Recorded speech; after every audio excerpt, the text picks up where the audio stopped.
Should I turn off monetization? Well, we're on. All right, we are live here in PincheAl's garage. Now we're working on the next set, so give me here a second. Test, 1, 2.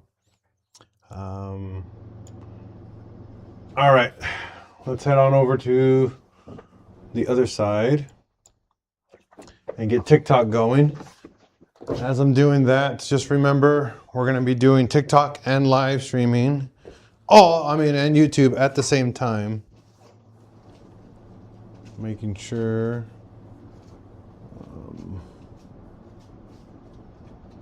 we got the right microphone going. Oh.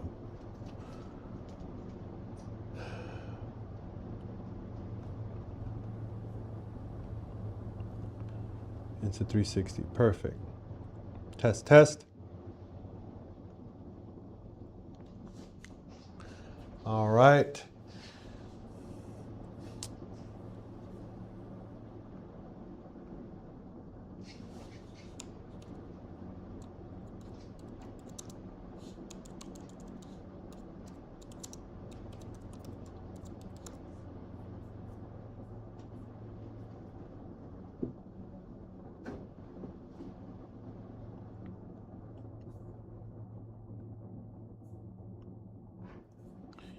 All right, so we are live on TikTok now. So chat room is there. Welcome, Dan, welcome. So I just set it up to go sideways profile, so hopefully this works. If you guys are tuning in, thank you for tuning in. Hey, what's going on? No, Kitty. No. Come here. You can't do that. Hold on. I got to move the cats into their crates for a little while because they're tearing up my cables. No. All right. Oh, all right. Thanks for tuning in, everyone. I got to get commentary going, but thank you for tuning in. Thank you. There's a lot to go down tonight. So if you guys are watching, we got a lot to do. So I'm just trying to finish the last bit. I've never done TikTok Studio, so bear with me, all right? Let's see here. First, I got to get my YouTube stream on here so I can see the comments. But thank you for tuning in.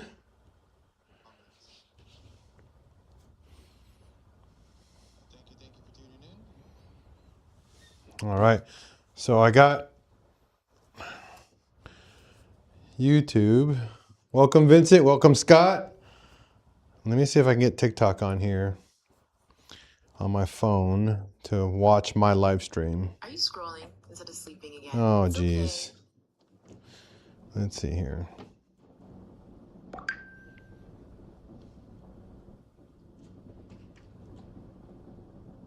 Okay, so I can't see it on my phone. All right, no worries. Let's get to work. All right, guys. So for watching this, we got a lot to do. I'm going to turn this engine around, number one. So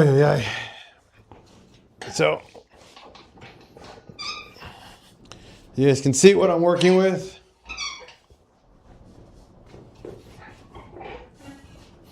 All right, so I got to deal with the coolant dumping. All right, first we're going to take the manifold off because a new manifold just came in. I'm not going to bolt it on. We got to work on the next step after that. People watching right now on TikTok and YouTube, if you guys can give me a thumbs up saying that this perspective is better instead of having it, portrait versus landscape, I definitely would like to understand if you guys are enjoying the landscape better versus portrait. If you give me a thumbs up, I'd be super happy with that.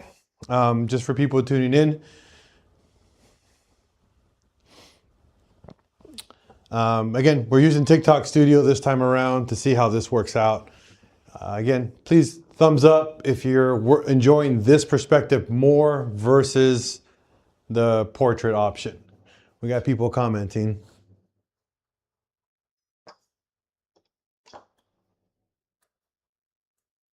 So I got the KO4 in without.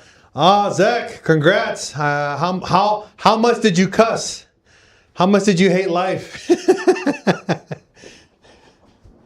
I bet you that wasn't that easy, but good for you, man.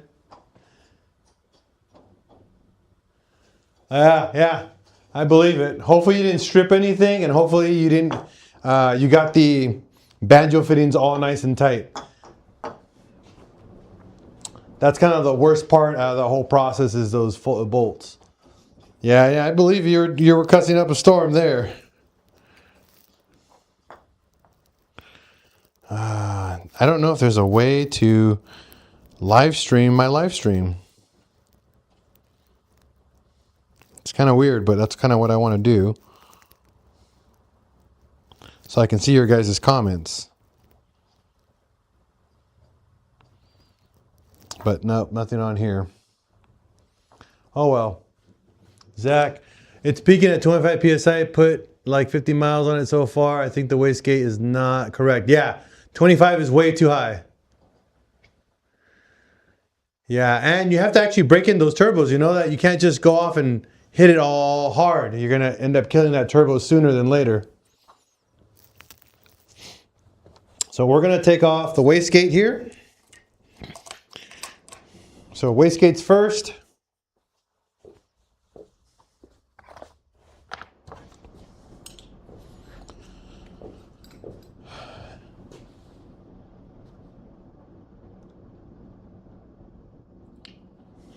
Yeah, LOL. Hey man, not my money. That's your money.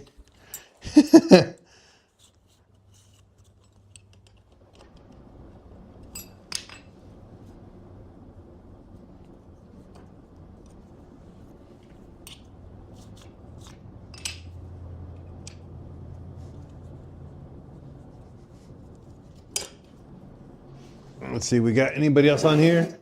Hey, what's up? How's it going? Thank you, TT. Travis, well, we're taking apart my big turbo setup because we got a new big turbo coming in. And a new manifold just got dropped off, so I got to be ready for this.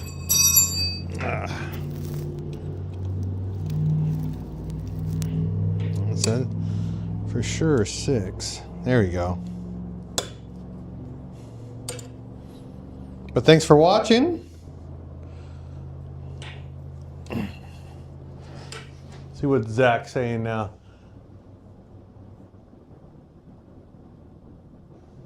Yeah, I believe it. I believe it filled up the intercooler for sure.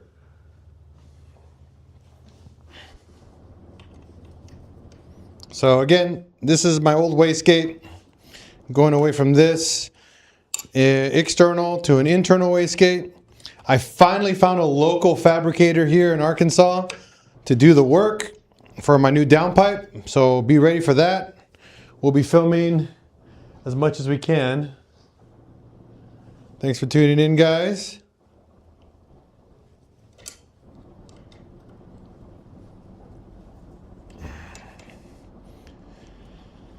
Yeah, this sucks. I really need you guys to see. I need to see the comments here as stuff comes in, but I really can't. It's just turning back and forth to watch comments. Geez, this thing has been in here for a minute. There we go.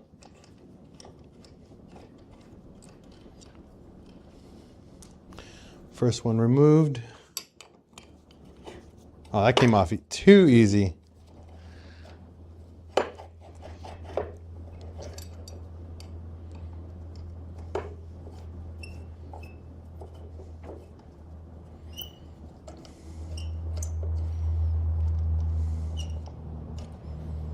Cool. All right.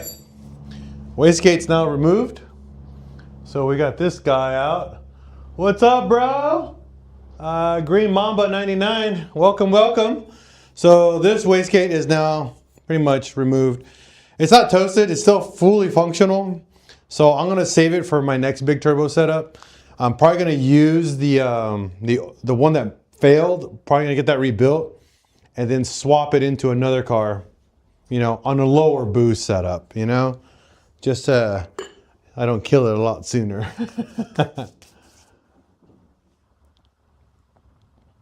All right, so that's removed. Now we have full access to pretty much everything underneath here, all the bolts to the manifold. And then once those all come off and we pull the manifold off, that's done. This is out of the way and ready. Banging. Sup, buddy? Banging. You know, just chilling. Just chilling. Taking apart the manifold. We're going to take out actually all the accessories off the motor. We're going to get ready to take everything off of it tonight. We're going to strip all the paint off of it and then get it ready for a fresh coat of paint. We're going to sand the valve cover, or I got another valve cover that I might use for this car. It's a European valve cover. That's actually a factory smooth valve cutter from Europe. That's a lot nicer than this guy. So we'll see. We'll see how that goes. I gotta get the sockets for that bad boy on there. I believe he shall be a 12 or a 13. I think usually we do 12s for the exhaust nuts. Let me check. Yep, exhaust nuts are 12.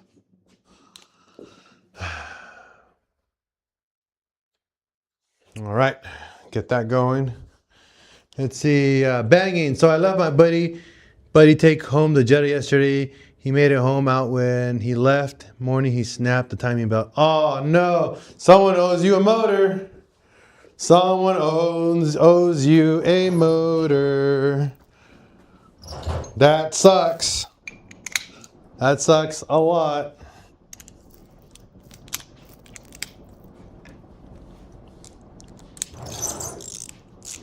Hopefully you're really good friends with him.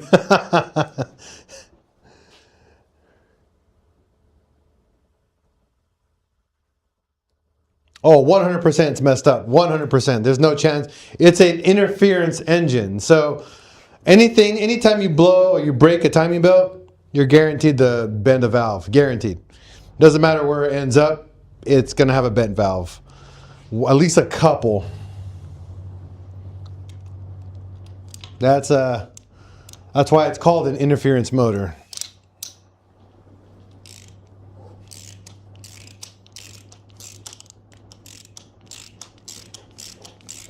It sucks, buddy. 100%.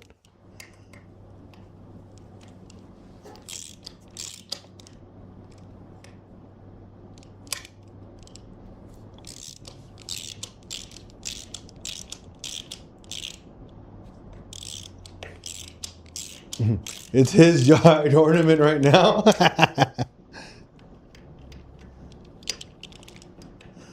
Yeah, time to...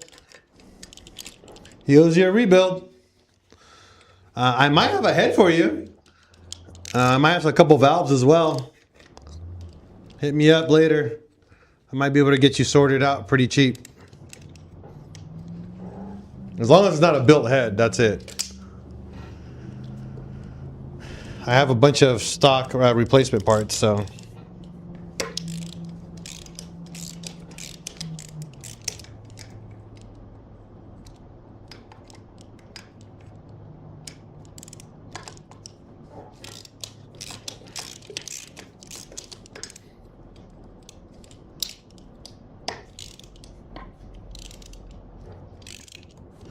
Okay, so car was the payment for, okay.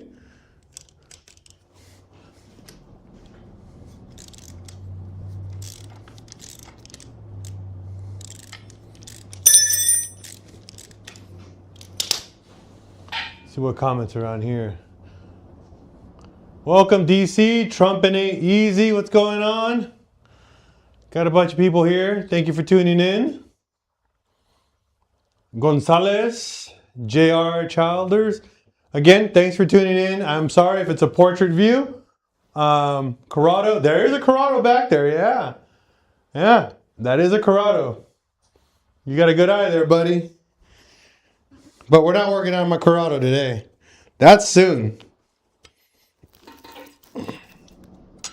So that's definitely a 12. We got to sneak in a little tiny 12 in there.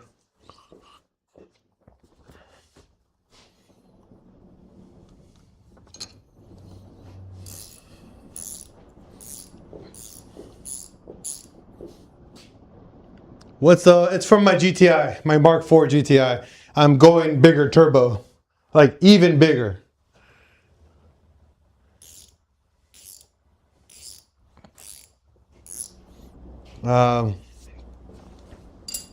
So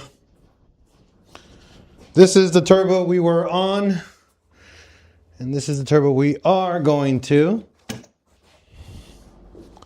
So this is the previous turbo we were on. This is the new turbo. They look similar in size, but looks are very deceiving. This one is a dual ball bearing, GT35, capable of 600 plus horsepower. This is a journal bearing turbo, capable up to 500 on like 30 PSI. This guy I could probably make 500 on like 20 PSI, maybe less. So yeah, that's the kind of the goal here, is to make more power with less effort on a lower RPM range, you know? But yeah, thanks for tuning in. Thank you, thank you.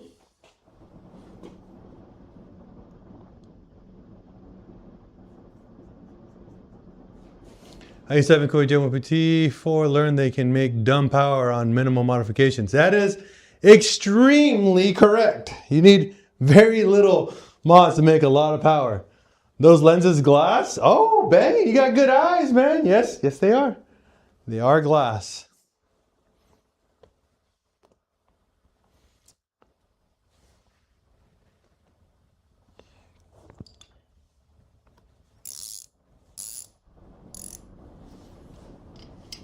How are you seeing that, by the way? Because the lenses are behind me. How are you seeing that, the lenses, buddy? I am extremely curious about that.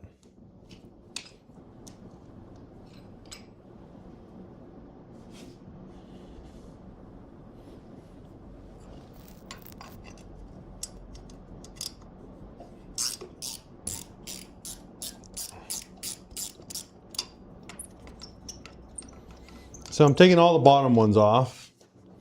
I ordered already new nuts for my manifold, for the new manifold.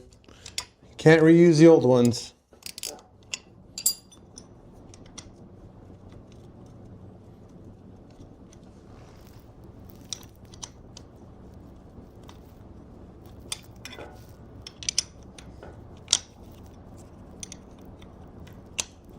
That's not the right, huh? Interesting.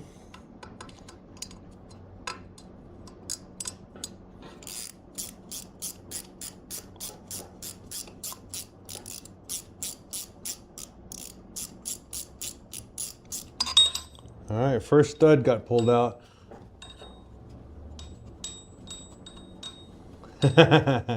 Okay, interesting. Again, they're behind me, so it's kind of odd that you're able to see them.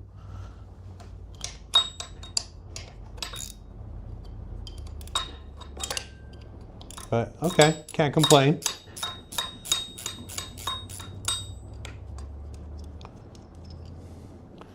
There's two. I'm gonna try to yank these off as fast as I can. Any use for the Eurotrain coil pack spacers? They're just taking up space. PM Emerald, I would use them on anything. I have them. I have a bunch of 1.8Ts. I would love to have them. So if you guys are in the Texas area, Saturday I will be at Dub Splash in Dallas, Texas. So if you guys are locals in Dallas or Arkansas and you guys want to meet up, I'm going to be at Dub Splash in Dallas, Texas. I'll be super down to meet you guys and hang out and chit chat. It'd be a lot of fun.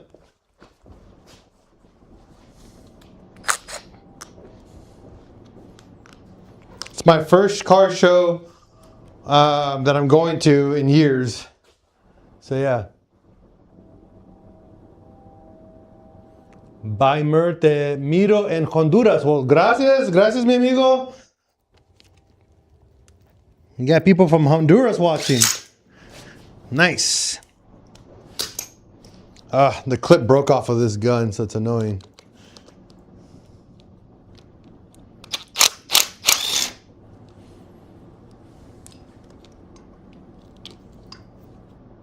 But still works. It's cutting my time down, so because I gotta deal with the annoying ones at the end. I hate autocorrect.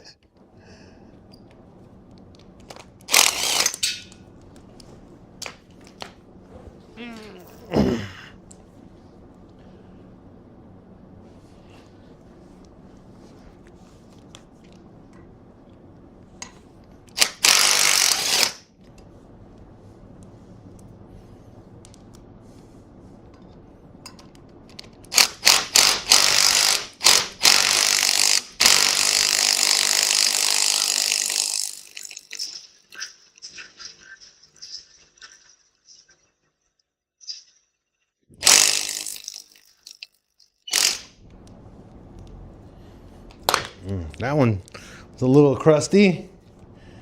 All right, we're down to 2. No, 3 technically. Yeah, we're down to 3. I'll see if we can get them out. But again, for PMD Emerald, I will take anything from you. If you got free Mark IV parts, or if you have cheap Mark IV parts, I'm open to buying or taking them off your hands. Someone out here in the Mark IV world will definitely benefit from it. And I don't mind helping those in need.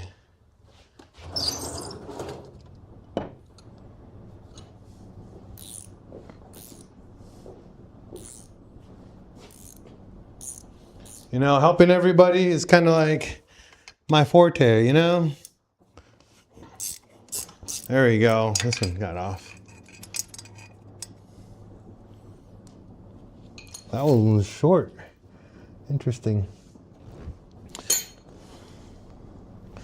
All right, we're down to the last 2 bolts here, and these are the most annoying because they're so tight.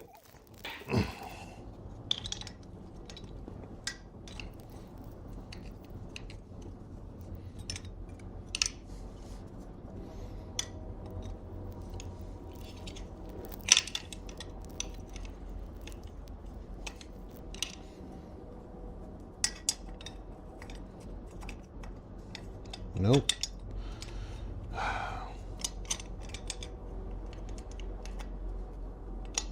See, this is where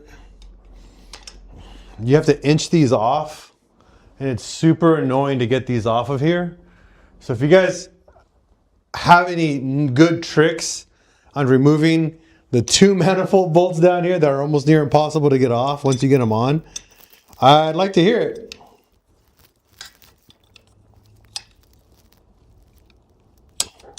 Because usually what ends up happening, you end up stripping them and then they're stuck there forever. Let me get my torch. Should be in here. Yep, here it is.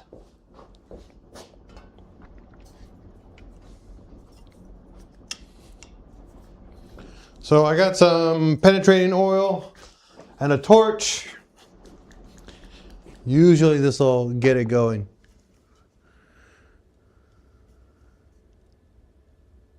Banging, yes. I will be banging it. Next year is going to be Filbert's big year plus the Patreon Jetta. The Patreon Jetta has to go with Wookiees in the Woods. So that for sure has to be there. And then all my other cars, of course, have to be there too. All right.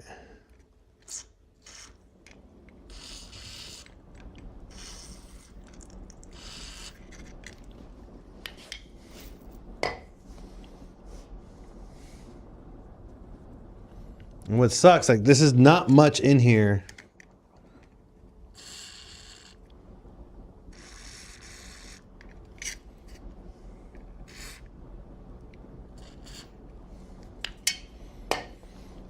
Let that cool down for a minute and see if we can get this guy off of here. Again, thank you everybody for tuning in. Thank you, thank you.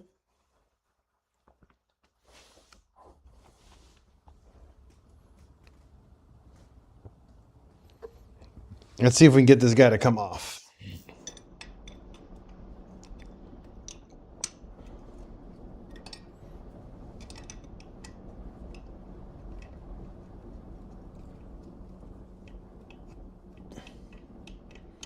All right, so that one's loose. Yeah, there we go. Woo! Heat. And a little bit of this guy. So a little bit of torch and a little bit of penetrating, fast-acting WD-40 is good stuff. Standard WD-40 sucks all the donkey balls, just so you guys know. But this stuff is actually really good.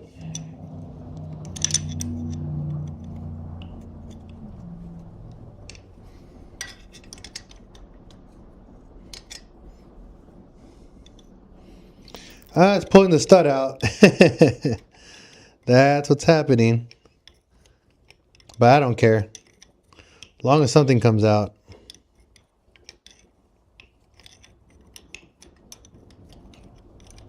This is going to be the most tedious part out of this entire disassembly, just so you guys know. After this, it's going to be super smooth sailing. So,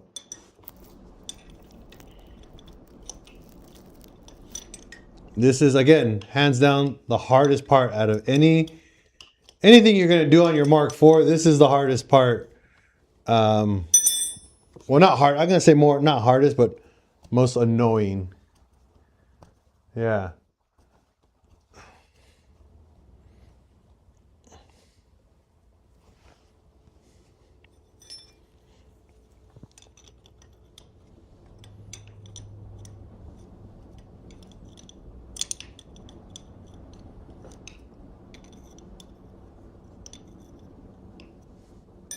So I made a tool for these manifolds a long time ago and I broke it. So, but if you guys ever run into a big issue where you can't get these two bolts removed or installed, this is your tool. What you want to do is on the open-ended side, grind off all the round portions and make them super square. And that's how you're going to be able to take it off and put it back on. If you're lucky, you only have to do one like that, and then the other bolts all should go on just like how I'm doing it right now. Should be a couple little turns, and then you'll be home free eventually.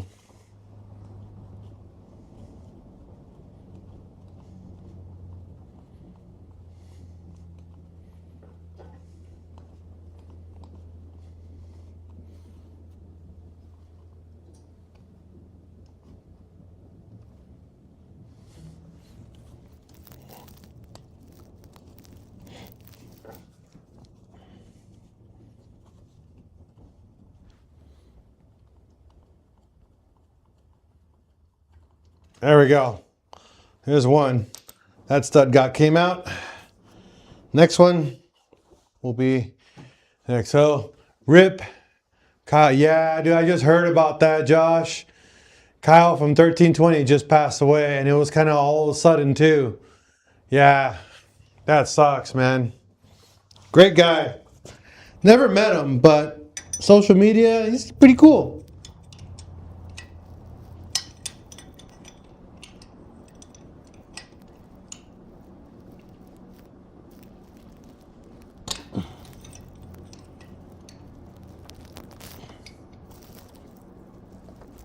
Oh, there we go. Finally broke loose.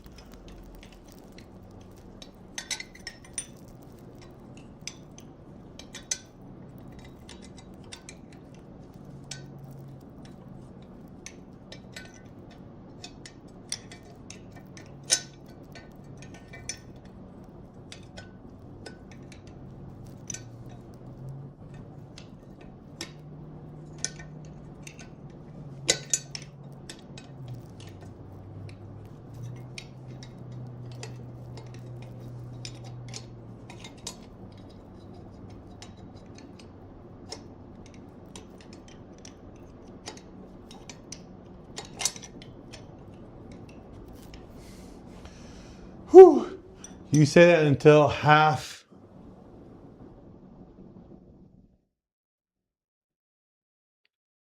What?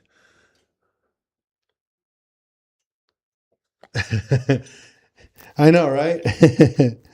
Tear half a stud away. Oh, yeah. There we go. Oh, come on. It just started spinning freely.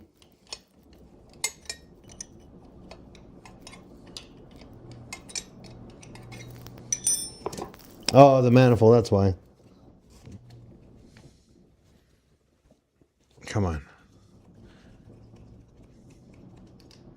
There it is, the last nut. There we go. Manifold removed. Now, a lot of people were telling me that my head might have been leaking or have an oil leak inside the head. Well, I'll give you guys, here you go, not proof, but how it works.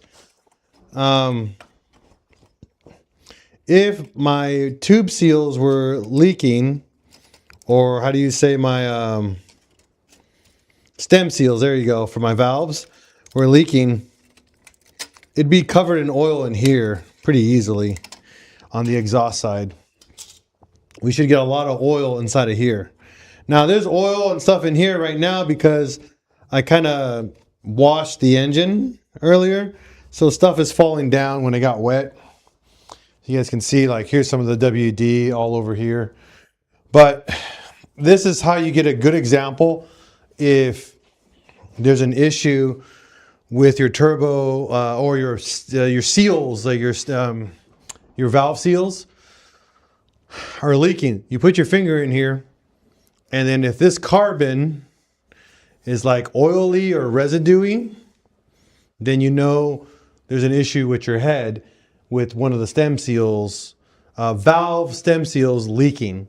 But we're good. There's no debris in here. I mean, it has heavy carbon. I run a little on the rich side on my fueling for my turbo setup. So I'm okay. I'm okay with the heavy carbon. I'm not okay if it's like heavy residue or if it's actually light brown. Light brown means you're too lean. Nice and dark, you're rich, but I'm rich because I run 880cc injectors. I run a big turbo. I run on the richer side for my fueling. It's just for safety reasons when I go up there high in boost. But manifold has 0 cracks in it. That's impressive. I mean, this is a $200 manifold. This is not an expensive turbo manifold. So you guys know that. So I'm impressed that there's 0 cracks in this. I ordered another manifold from the same company. It was 150 bucks shipped. So it came today. I left it's at the front porch, but no biggie. We'll see it when we install the new turbo. So we'll kind of do a whole like reveal and all that when we start working on that setup. You weren't driving the car often? No, I put the car. I'm not buying a Daza Spectre, sorry. You weren't driving? No.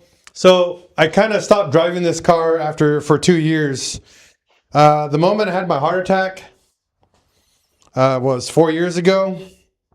I kind of was on and off driving it. Then after my heart attack, I broke my arm. After I broke my arm, my mom died. Pretty much she passed away. And when she passed away, that pretty much ended everything. I stopped doing social media. I stopped doing pretty much everything. I just gave up on a lot of stuff. I just worked. Just went to work and just worked. Kind of fight off my depression just by working. I missed it. So I decided to get back into it. So I started helping kids, teaching kids automotive. That's kind of was my my motivation to get back into cars. Gotta take my mic off really quick. So helping kids is what really got me back into cars. I know this story has been heard probably like 1,000 times, but I love telling it. just because it's me. It's who I became and who I am. I'm a Volkswagen guy.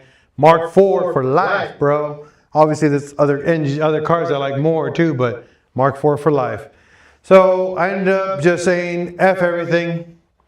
I left California, moved to Arkansas 5 months ago, and now I'm doing this full time, and I'm loving every single minute. It rekindled my love, my passion for VWs, and I'm pushing even harder to become, how do you say, a teacher on these platforms.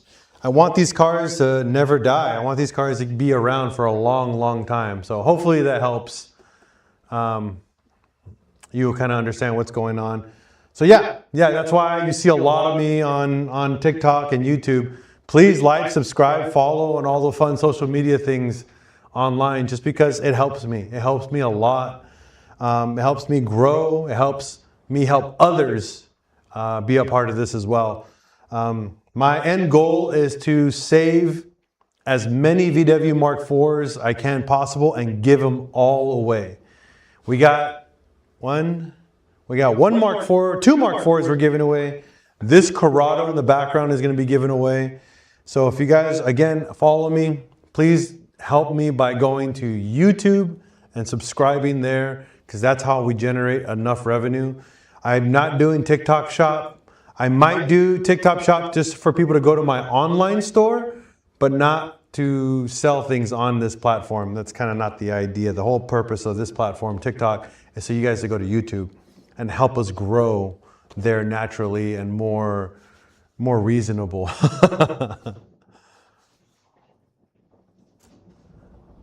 Thank you.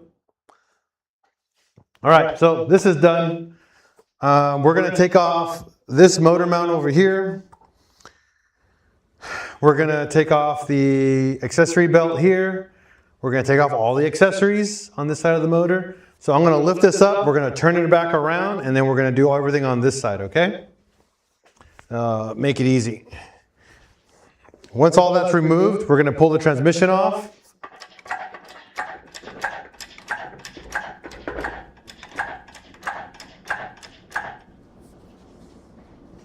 So we're gonna turn this guy around. Just like that. See if I had a couple 2x4s. I know my wife brought some in for me, but let me go grab some.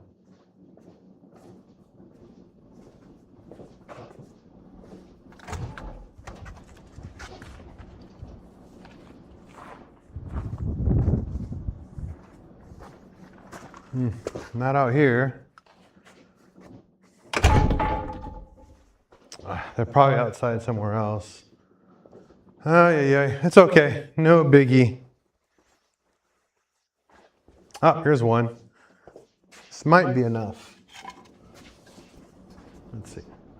Because the whole thing is just to prevent it from rotating when it falls.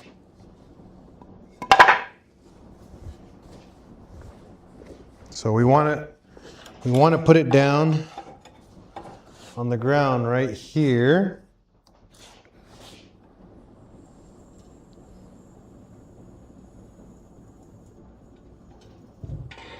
Like that.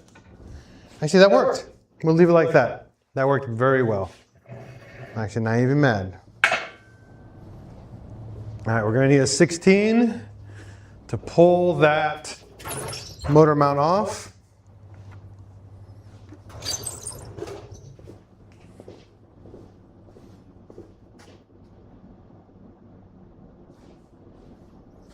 All right. I'm gonna use a 16 with the deep socket. With the big extension. Now this motor mount is held by 3 bolts, 3 16s, 1, 2, and number 3 down here. These guys,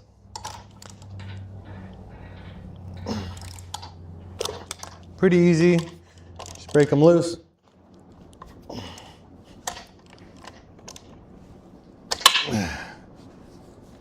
Or don't strip them.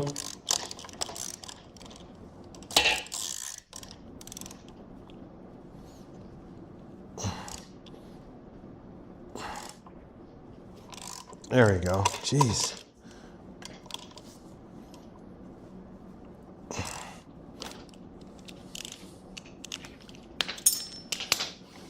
All right, now we're gonna unbolt it.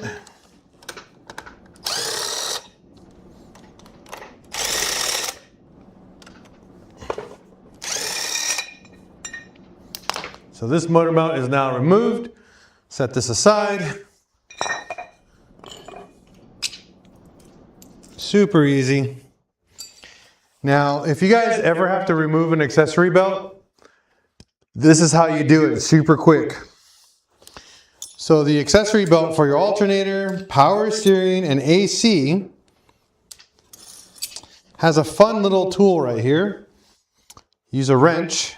I believe it's a 15 or a 16 wrench.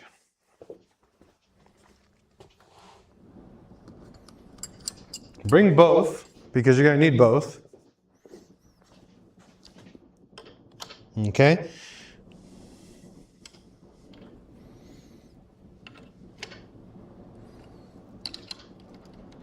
So usually, oh no, I can't do it on this one. If I use this way, it does work, but not this way. Okay. You want to, yeah, bring it this way. You're going to pull back.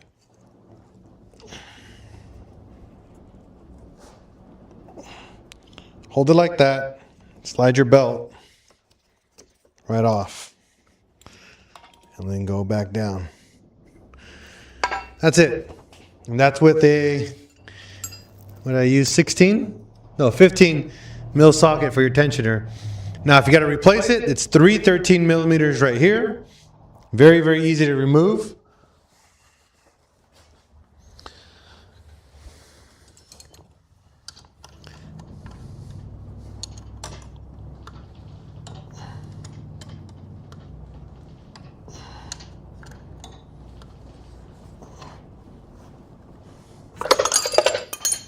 All right. That's a 12. I gotta grab my 13. I think I have it over here. No, that's my 17.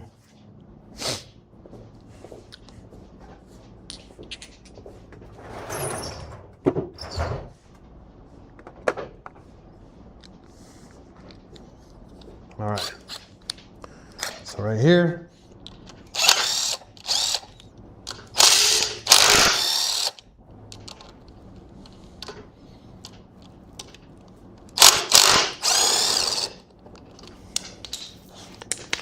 Now, if you guys are going to go big turbo and you need to get a way to feed water to your turbo, there's an actual coolant line right down there, right underneath your intake manifold that you can use for cooling your car, your turbo. And you can make your own coolant lines. They're very easy. You can make your own line and feed it in and get it done.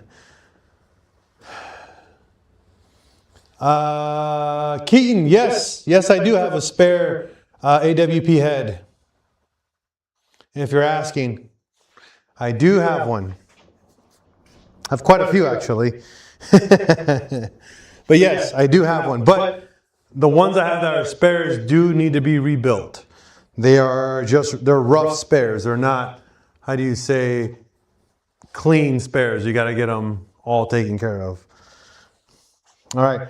So you got 2 13s for the alternator. Get that one going. Once you get the alternator out, you have quite a few 13s on your power steering. So the power steering is tricky. You have to remove the pulley to get access to a couple bolts behind here. And you have a couple on the back, and then that guy can come out. This guy, I believe, is 2 16s right here. And that guy pops out as well.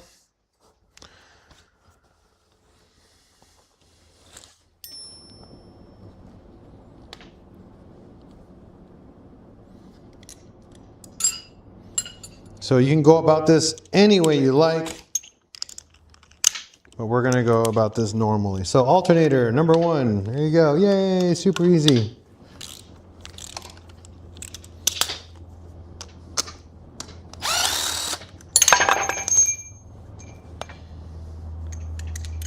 Oh, my tools are so janky. I've had these for so long. Okay. Alternator bolts are reusable. Do not lose these. These are hard to find sometimes. Hey bro, I'm restoring today and nice, Edver 4ZZ. That's a dope car. All right. Now comes the tricky part, pulling your alternator out without damaging it.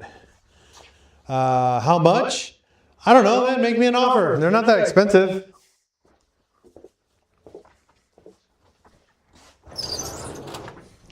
But you gotta either ship it or pick it up, and I'm not in California. I am in Arkansas. However, and there's a big however, buddy, I am gonna be in California at the end of the month.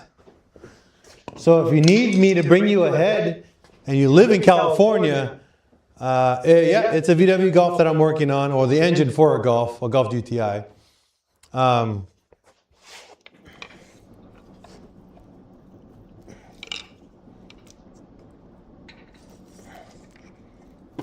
There you go. Pry bar to the rescue.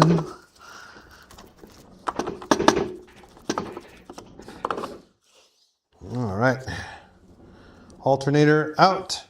If you're worried about losing these bolts, just put them back in. Just throw them in by a couple turns by hand, and you're good.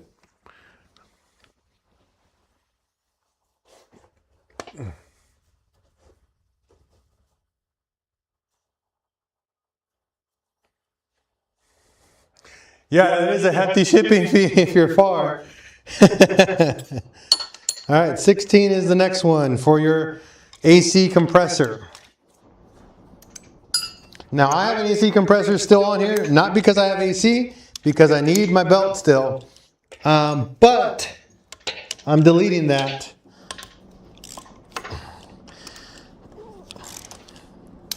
ASAP. So I have to just research the belt that we need to not use it anymore. The only reason it's here is just to keep tension on the belt. That's it. That's all it has a use for.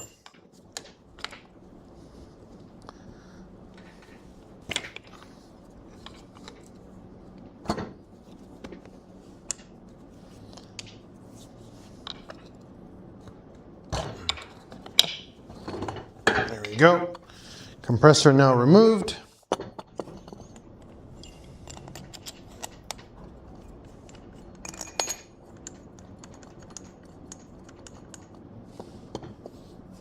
All right, that's out. Let's see what's on here.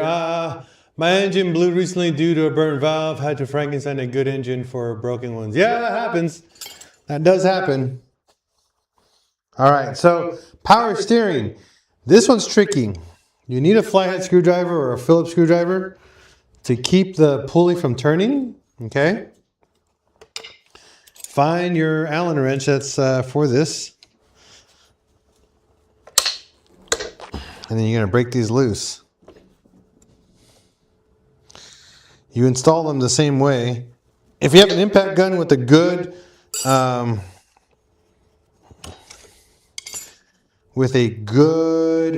socket like Allen, go for it. Send it. It's easier to remove and install that way. Just heads up. Okay, pulley's removed. Put your bolts back on here on the pump. You don't lose them.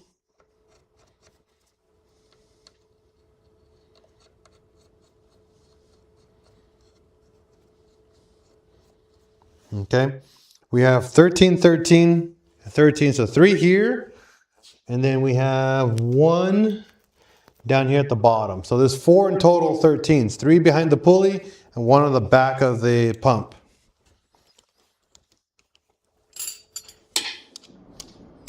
So what you do, just break them loose, and then get your gun to do the rest. I'm not a big fan of using guns to remove or install hardware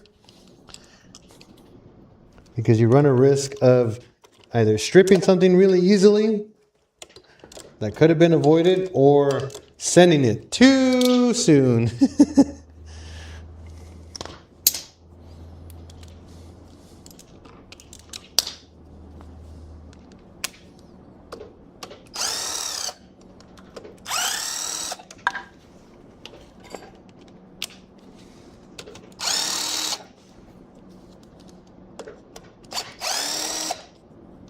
All right. Okay, so there's 4 specific bolts for this pump. There's 3 short ones and 1 long one. Okay, the longer one is for the back of the pump. The 3 shorter ones are for the front of the pump. Please remember that if you're doing this job, because what happens is you put the longer one in, you can potentially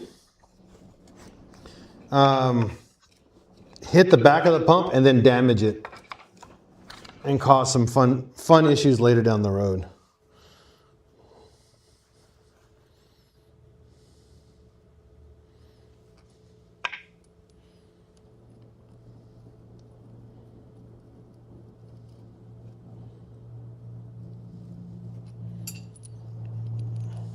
Just set this aside. All right. Ooh, we got a big comment here. Let's see. I have a Corolla with a Celica gearbox and clutch. This year, I want to build a 2ZZ GE without a turbo, targeting 190, but we need to take a suspension parts from Camry and Vibe. Interesting. I just sold my 600 horsepower 1.8 fully built. Such a fun car. Aw, it sucks. Most random YouTube recommendation. Well, thank you for tuning in on the most random recommendation for you. I appreciate it. Let's see here. Oh, that'd be hefty. Yeah, okay, we're on that same topic. All right. So now the accessories are all removed. We have 1, 2, 3, 4, 5, 6 bolts that hold the accessory bracket in place. You don't have to take the bracket off if you don't want to. It's literally covered by the parts.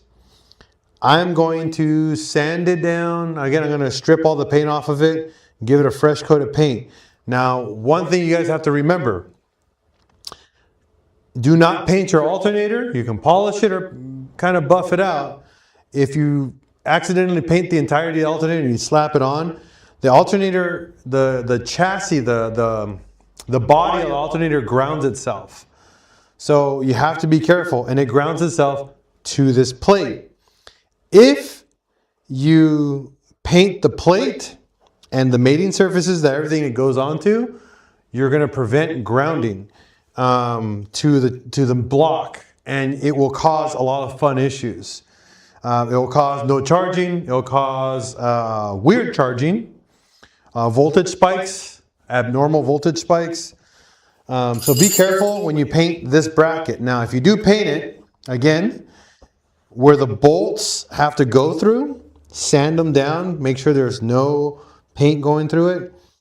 On the back of the bracket itself, where the bolts go through it and hit the block, make sure that's all smooth as well.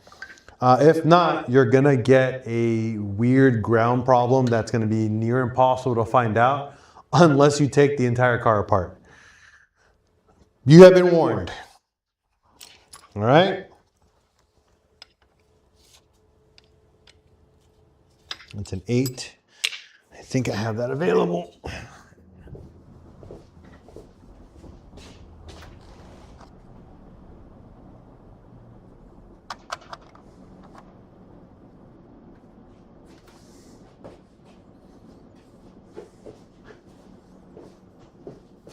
All right.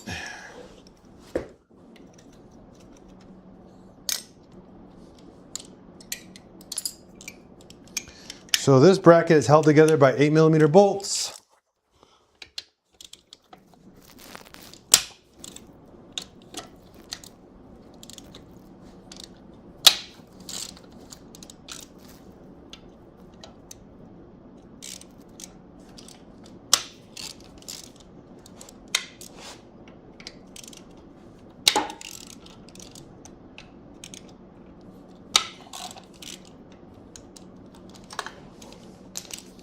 Next one is this guy.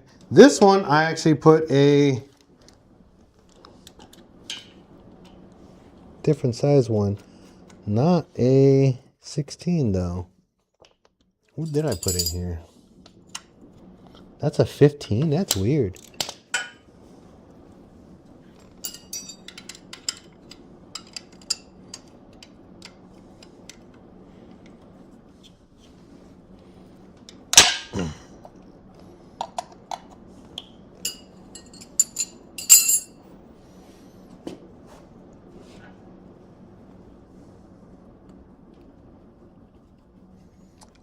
So hold on.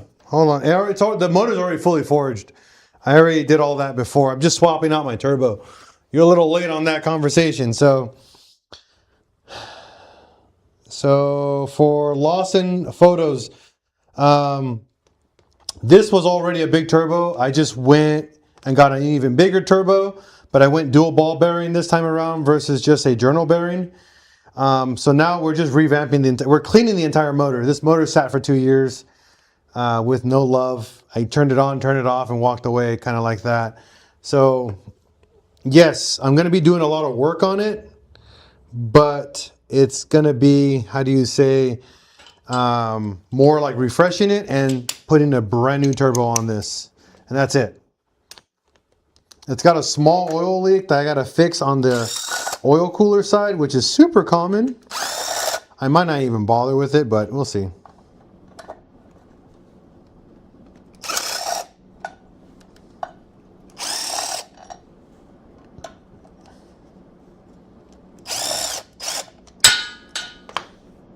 All right, so that bracket is now officially removed.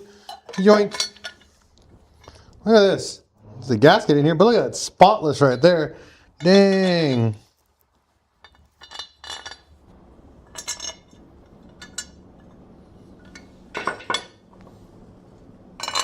All right, set this aside. All right, now that we finished that,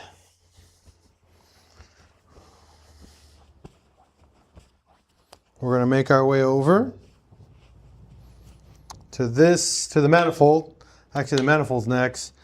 We're gonna take chunks off until we go all the way to the transmission, because the transmission is just 5 bolts and it comes right off. So easy job.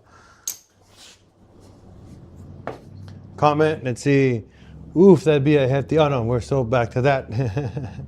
Well, either way, for everyone tuning in, thank you for tuning in. Hopefully you're enjoying this. Whew. We got a lot to go, My goal by the end of this month or next month is to have 2,000 TikTok followers. It'd be super cool to hit that goal. But if I can't, oh well, I'm not gonna cry about it. But YouTube, my goal is 20,000 followers on TikTok. I'm not TikTok, YouTube. We're almost there. I only need 400, like less than 400 to hit my 20,000 mark on YouTube. It'd be super exciting to hit that. Super exciting. All right. Manifold, let's see. So we gotta take the fuel rail. Oh, and we got a new fuel rail too coming. So I'm excited for that. I got a new high flow fuel rail. What's my favorite engine? Ooh, I'm touching it right now. The 1.8T, never lose, bro. 1.8T all day. And the reason why 1.8T is my favorite motor, it is by far the cheapest engine I've ever owned in my life in terms of reliability, in terms of cost, dollar for dollar for performance, cost for repairs and maintenance has been the cheapest. Now, that being said, in very heavy quotation marks, and I mean very heavy quotation marks, the reason why my 1.8 has been so cheap to maintain and keep running very well is because I am very picky on how my cars run. You know, any weird noise and I immediately get it serviced or figure out what's going on with it. I am not one to let things hang out and like stay behind, you know what I mean? I do not like that. So yeah, 1.8T all day, buddy, all day. You're asking the wrong guy if you want me to say, oh, VR6 or TDI or anything else. I am a 1.8T guy till I die. Now, my second favorite motor will be the 1.9 TDI ALH motor. It is a phenomenal engine, like phenomenal. I will not hate on that motor at all. It is such a good motor. I gotta get my long reach ones to get these out. And a 10 mil.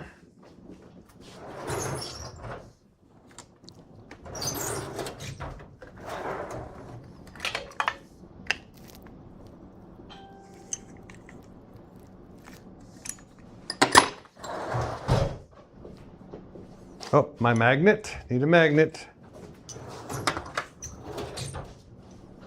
I'm gonna use a chair this time. I need a chair. My knees are hurting.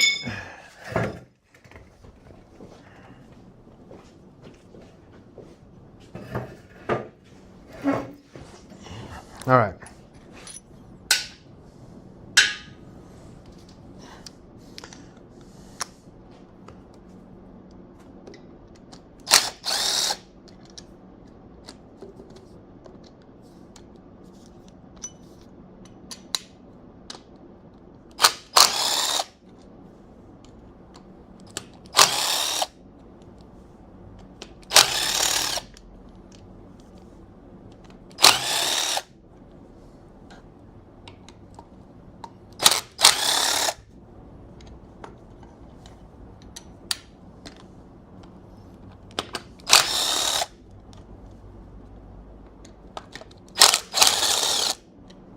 All right.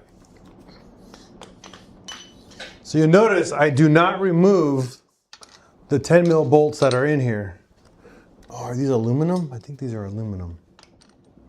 Yeah, they're kind of a lightweight metal, not steel. Is that Lulu and wife? Hello. Brought me dinner? Dang. Wife just brought me dinner during the live string. You told me to. Do you recommend using those blue racing belts? No, do not use them. Look at this. So for you guys on YouTube and TikTok, my motor is my whole motor setup is pretty much, I make over 500 wheel horsepower on this motor, and this has a stock timing belt. I do not use aftermarket belts. This is a Continental standard belt. I use factory timing components, okay? So I use OEM tensioner, pulley, aftermarket water pump, and an OEM style belt. I do not use the blue racing belts. One thing that people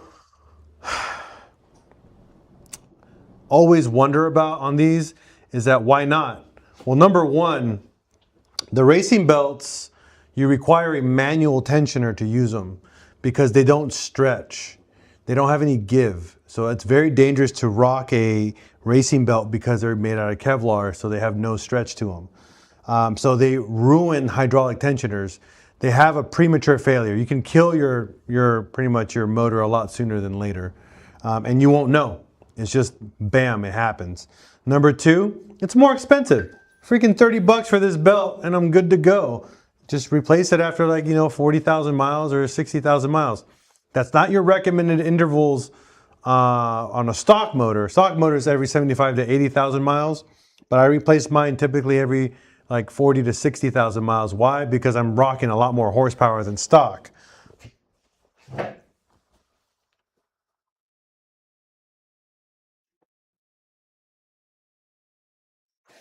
So I would not, how do you say, do it. It's not worth it. It's not worth the investment to go to a racing belt with a manual tensioner. Now, the big problem with the manual tensioner is vibration. Manual tensioners will lock and hold the belt in place where you want it, but they have no fail safe. So eventually what's going to happen if you have high horsepower, you can potentially, the bolt can loosen up and the timing can back out. I mean, not the timing, but the tension can back out and you can potentially skip timing. That is a huge risk that I do not want to have on my build. So yeah, factory everything and a stock Continental belt, stress-free.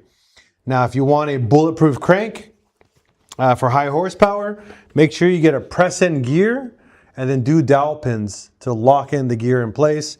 That's how this is set up on this block. You'll never have to worry about stripping the crank gear. And then you use an ARP, pretty much bolt, so you never have to worry about that giving you an issue. I also use an ARP forged cam gear bolt as well for my 1.8T big turbo builds. Hopefully that answers your question for that. Huh? Yeah, I'll get it right now. What is it?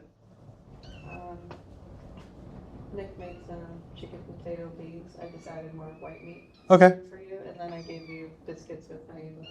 Perfect. Thank you. Thank you. They're so angry. I had to put them back in because they were chewing on the cable. I was like, I can't have that. Hey, Volkswagen, what's going on, buddy? Yeah. Watch the video. I gotta get on. I'm not viewing. Aw. I'm viewing live right now. Okay. All right.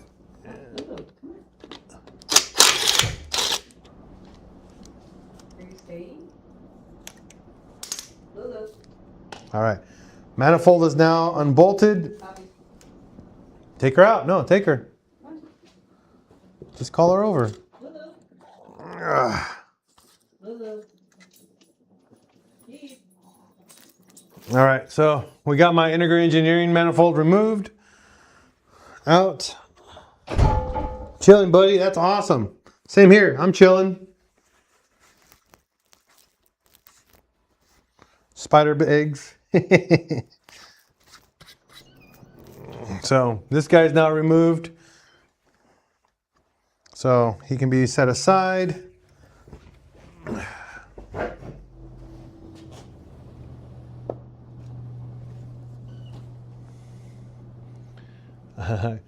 Crystal says hi to Carlene. Sorry she left. Al is a lucky man. He eats like a king. Crazy live stream. Well, thank you. I'm just tearing stuff apart, buddy. This is honestly, this is like probably the 20th or 30th live stream that I've taken at 1.8T live. But thank you for saying that. I appreciate it. My wife brought me dinner. So I'm enjoying that. I'm going to enjoy that. So I have the plenum adapter here for my big turbo setup. Now I have an AWP head, so this is a step down adapter. So I can use an AWP or AEB head manifold. So this pretty much downsizes your manifold to fit an AWP. Because AEB heads are substantially larger by almost 10 millimeters in diameter. They flow so much better than a stock AWP head. If you guys want to know, well, thank you. I am living a dream. If you guys ever want cheap horsepower without like doing crazy modifications to a car, get an AEB head. It came in the early Passats and early Audis. And the early Audi 1.8Ts, they're just a lot bigger intake and exhaust flowing heads. It's an easy 5 to 10 horsepower just by swapping the head. That's it. And it's cheap. You can actually go buy an AEB head at a junkyard for like 50 to 100 bucks. Just pull it yourself.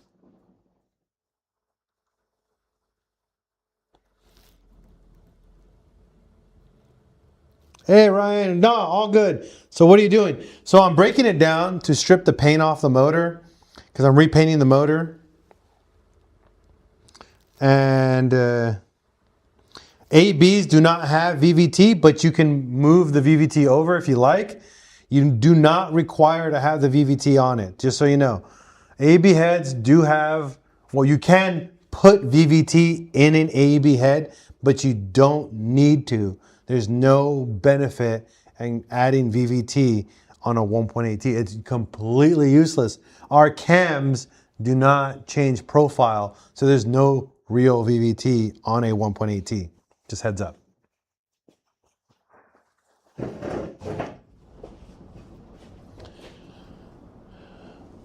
All right, cool.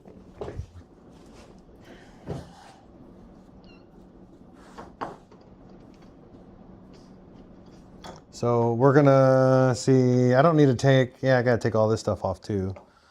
Probably not this, I'm probably just gonna cover this up. So we're gonna pinch this off, get this guy off of here, get these two off. It's gonna make a mess, but whatever. I'm expecting it.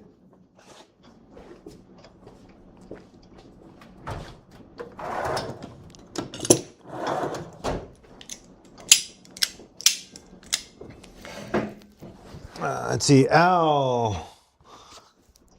Do you have recommendations upgrading to from a stock KO3? Yes, go KO4. I mean, KO4 is a good upgrade. It's a good mild upgrade. It's not a big turbo. It's a mild upgrade. It's like going from stock to not stock, you know, like KO4s are great. Now, where you get your KO4 from is what makes a difference. You know what I mean? There's a lot of cheap hybrid KO4s and cheap like copy KO4s. Don't just get any KO4. Get a KO4 from a reputable brand that you've heard about. Try to stay away from the cheap like excess power or what is it, max speeding. Stay away from those super Chinese brands. They are horrendous and they will kill your car prematurely. You know, you buy cheap once, you buy it twice. I'm just saying. But you buy expensive once, you buy it once and you'll enjoy long-term benefits. Speed, daddy.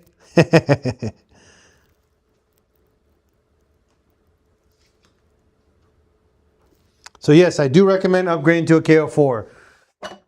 Highly recommend it. It's a great upgrade, especially for you mild power guys. You don't need to go high horsepower, man.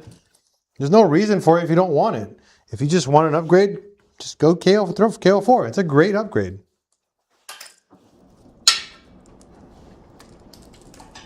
But you got to do it right. You can't just go, oh, just slap in a KO4 and call it a day. No, you got KO4, injectors, intercooler, KO4 injectors, intercooler, exhaust, tune, basic intake. That's it, you know. Enjoy the other, what, 40 horsepower out of a KO4? Not bad.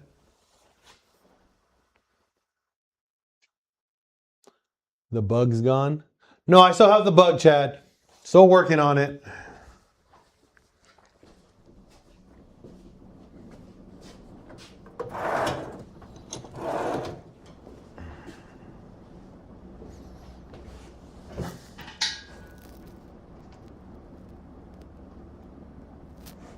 Nice.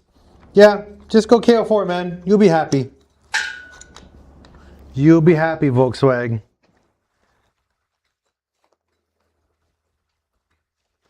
Wayne.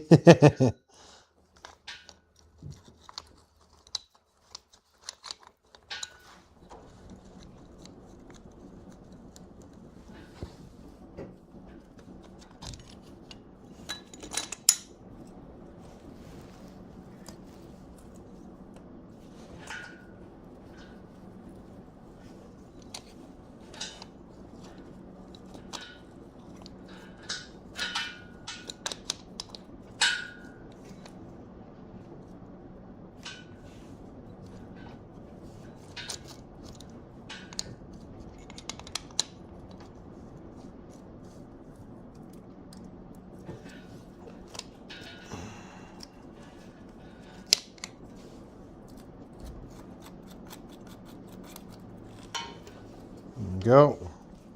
Breather hose removed. How do you feel about EVP and downstream deletes? That everyone putting. Okay, so Fapper Dapper. How do I feel about the deletes that everybody does on here? Well, the N249 is a good idea. The secondary O2 is a good idea. The EVAP is perfectly fine and ASAI is perfectly fine. So yeah, none of those are bad ideas. Do them. Do all those deletes. That's definitely beneficial. How to ask a professional? I wish I was a professional. I'm just a guy who really loves what he does. That's it. That's what I call myself, and that's what I'll always call myself. I'm just a guy who really enjoys what he does. I'm never going to call myself a pro, ever, because I'm not. I don't think I am. Hey, Menace MK4, it's going good, buddy. Thanks for tuning in. Can I make this larger? Yes, it will let me make it larger. Can I make the font larger? Holy smokes, I can. Ha! Nice! You got a TDI? That's freaking dope. All right, give me a break right now. I'm gonna chow down on some food before we go on the other side of the engine.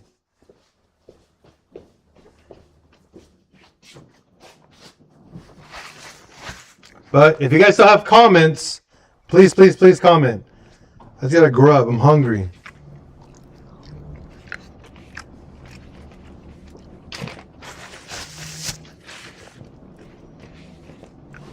I give thanks to my friend Nick and my wife for the food. I got biscuits with honey and butter. And I got some bean and potato chicken soup. I ain't gonna lie, it's pretty good. Let's see, 1.8 isn't ideal for 60 miles one way to work. What? Oh yeah, no, not really ideal for the fuel efficiency. Yeah, no, definitely, Menace. A TDI will save you that hassle. Definitely recommend, if you're gonna get a TDI, tune it. Go to Kerma TDI and get a basic tune for it. Your fuel efficiency will go up even more.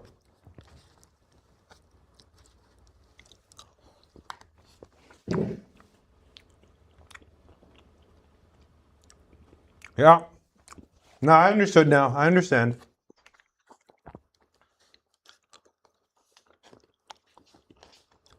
Again, taking a quick break, enjoying dinner.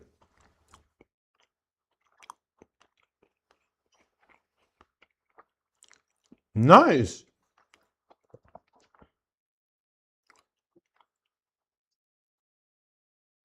Heck yeah, Menace. Yeah. Hit up Kerma and tell them just PincheAl sent you. PincheAl sent you. I'm not telling you you're going to get a discount or anything like that, but it just helps me that they know that I'm sending people over to them. But please do.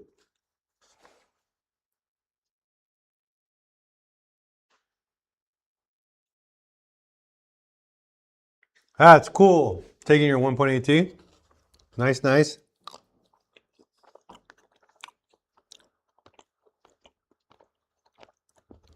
So, Brandon, why do I have so much oil in my PVC system? So, 1.8Ts naturally will have a little bit of blow-by over. And what happens with the blow-by, you build oil. It's a turboed system, so you have pressure, higher pressure than normal inside the cylinder chamber, plus through your head and all that. So you will get blow-by. And it's very, very natural. Now, another thing is, you get blow-by through your crankcase, or the lower crankcase. So I don't know if you guys can see this, but right here, where your crankcase breather is, you get a lot of blow-by in there. And what happens is that pressure goes up and you get residue all the way in and out. It feeds it back into your intake. So guess what happens? You get oil in your PVC, in your intake. You also get oil into your intercooler. Super common. Very, very common. What I recommend, pulling that stuff out, cleaning it once a year. Once a year will keep all that healthy. It also prevent the oil from the oil cooler going back into your turbo and just causing a lot of smoke.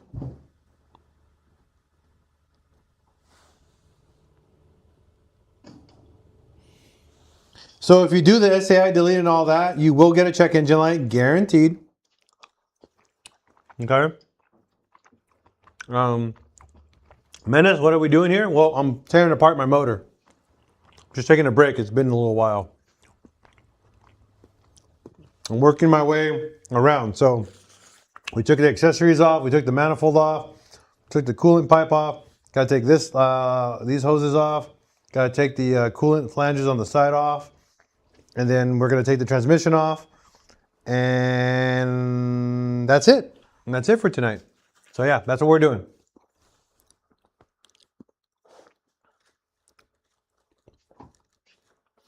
So yeah, if you guys ever do an SAI delete, tune it. Tune the car for an SAI delete. Now, if you don't have the money for it, you can do the resistor kit. Okay?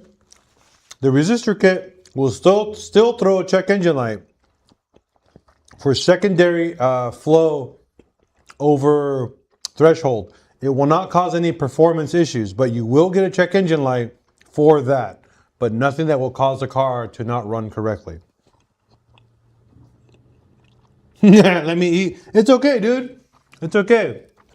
That's what I'm here for. I'm just trying to grub. It's been a long day. Did you guys enjoy the super clean videos today?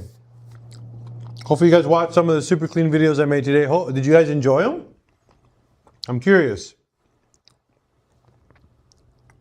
That's on YouTube and TikTok. Did you guys enjoy watching the super clean videos?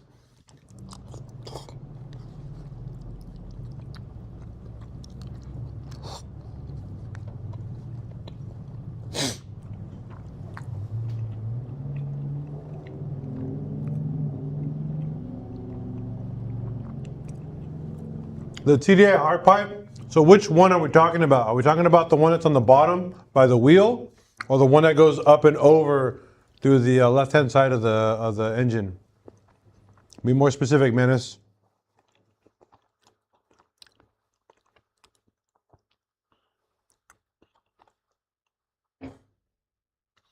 So Brandon, no, it will not pass smog, period. You will fail immediately the visual and the tune inspection. Mark IVs are immediately now checked for tunes, and they're checked for visual components. So you have to understand, those two are checked the moment you go into a smog station. You're going to fail it instantly. Wraps around the engine, my bad. Okay, so that one's very easy. It's literally 2 clamps and a bolt. It's like the easiest thing you can swap out. Super easy, Mendes.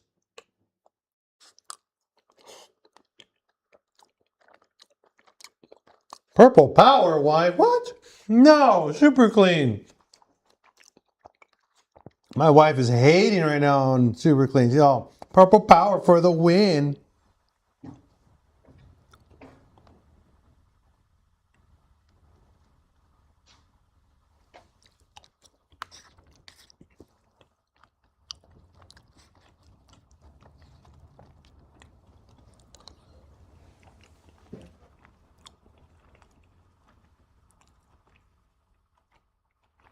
So for the Alfords, what you need is a 15 millimeter adapter on the front, and then you need a 20 mil adapter in the rear.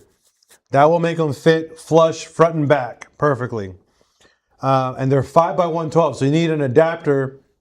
So you need a 5x100 to 5x112 15 millimeter adapter on the front, and a 20 millimeter adapter for the rear to make those fit perfect. If you get the staggered set, that means 8.5 in the front, 9.5 in the rear.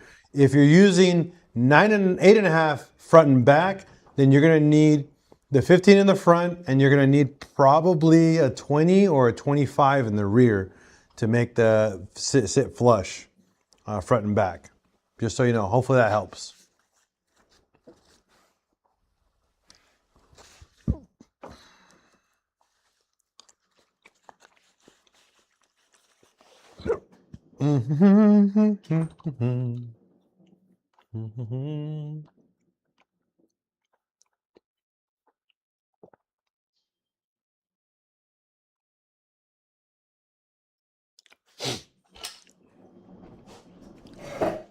All right.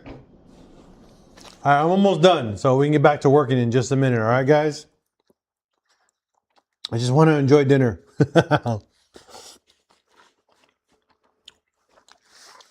So I'm going to pick the motor back up, and we're going to turn it around like kind of sideways so you guys can see this. I'm going to try to turn it around actually a full 180.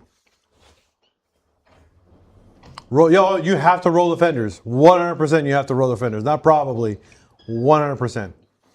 You're gonna scrape them. One day, if you're low, you're gonna scrape it. You're gonna hit a bump just hard enough where it's gonna hit the fender and it's gonna pull it gnarly. So don't probably do it. And I would recommend rolling your fenders before you even buy wheels. Yeah. No, these are Pumas. They look like Airwalks though. These are Pumas.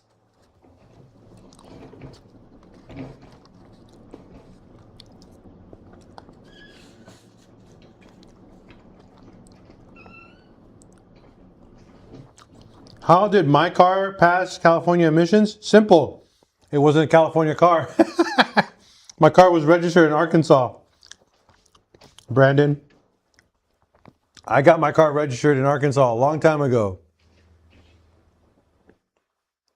Damn, that's cheap. You got a whole set of Alfords for $100. That's freaking dope. Great wheel though. Such a good looking wheel.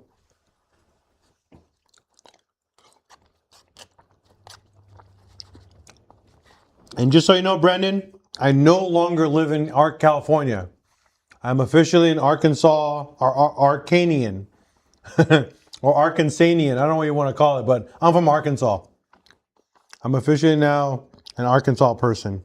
I left California for a lot of reasons, and that's my first primary reason is because I modify cars.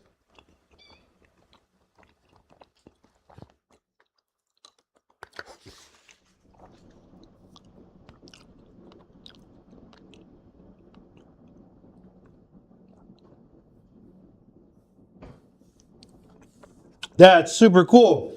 So you were able to unlock it by putting higher voltage in it. That's neat.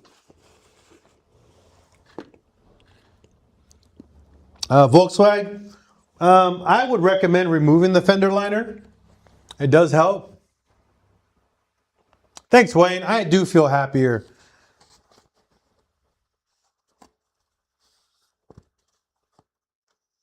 So Brandon, yeah, 0 emission laws here in Arkansas. That's for sure.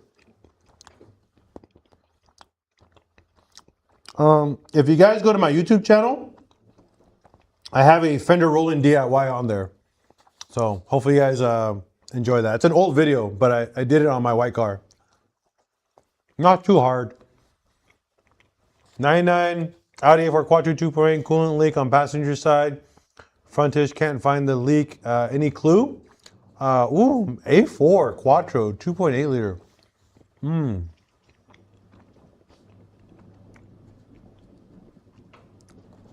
That's a hard one. I haven't seen that one before. I'm sorry, man. Isaac, I've never worked on a 99, especially a 2.8 liter. My guess, look for a hard line on the back of the block or on the front of the block. There's typically a metal line that goes across the block on those cars.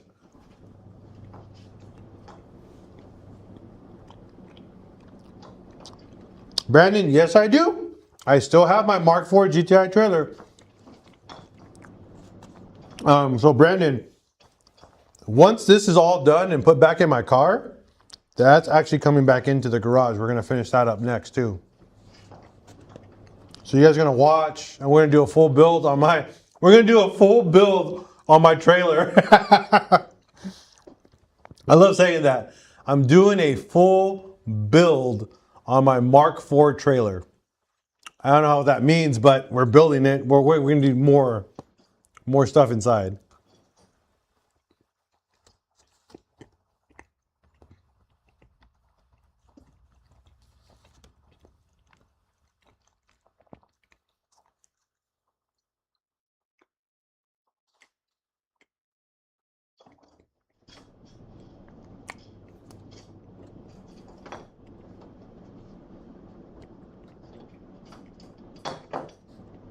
Interesting.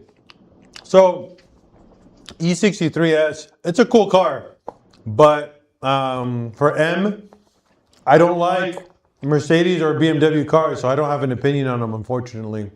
I'm not a big fan of them. So I don't have an opinion. Sorry, man. I wish I could tell you, but no opinion.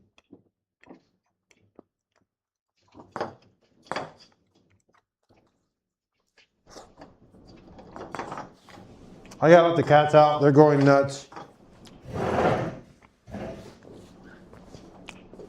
If they play with my cables, I am putting them back in the cage. Come on, guys. Get out. No, don't play with the cable.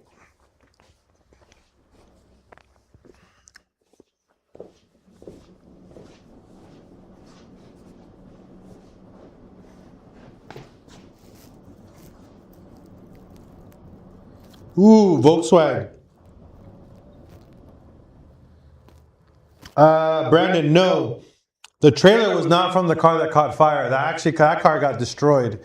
The trailer was actually from my first GTI that I crashed. The Golf Rs, they're super cool. The Mark 8 Golf Rs are a really cool car, but it's too new for me. I'm not a big fan of new cars. I tend to stay to Mark 4 and older. If I had to pick from KW or Bilstein, ooh, that's a tough one, honestly. But in all honesty, I think I'd probably go to KW. They've been keeping up on their technology a lot more, and they make some really cool stuff. So, yeah, KW over Bilstein. But again, it depends on what you're using it for.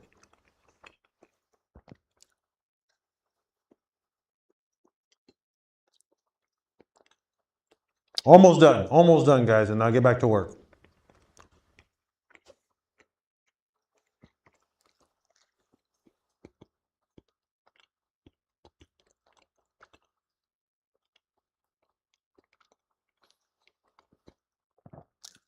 All right, let's get to work.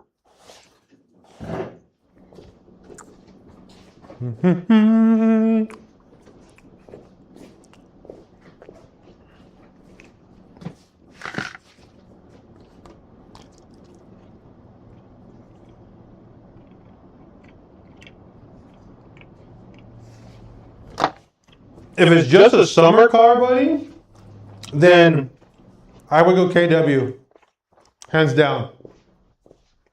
If it's a car that's going to be driven all summer, heavily, KW.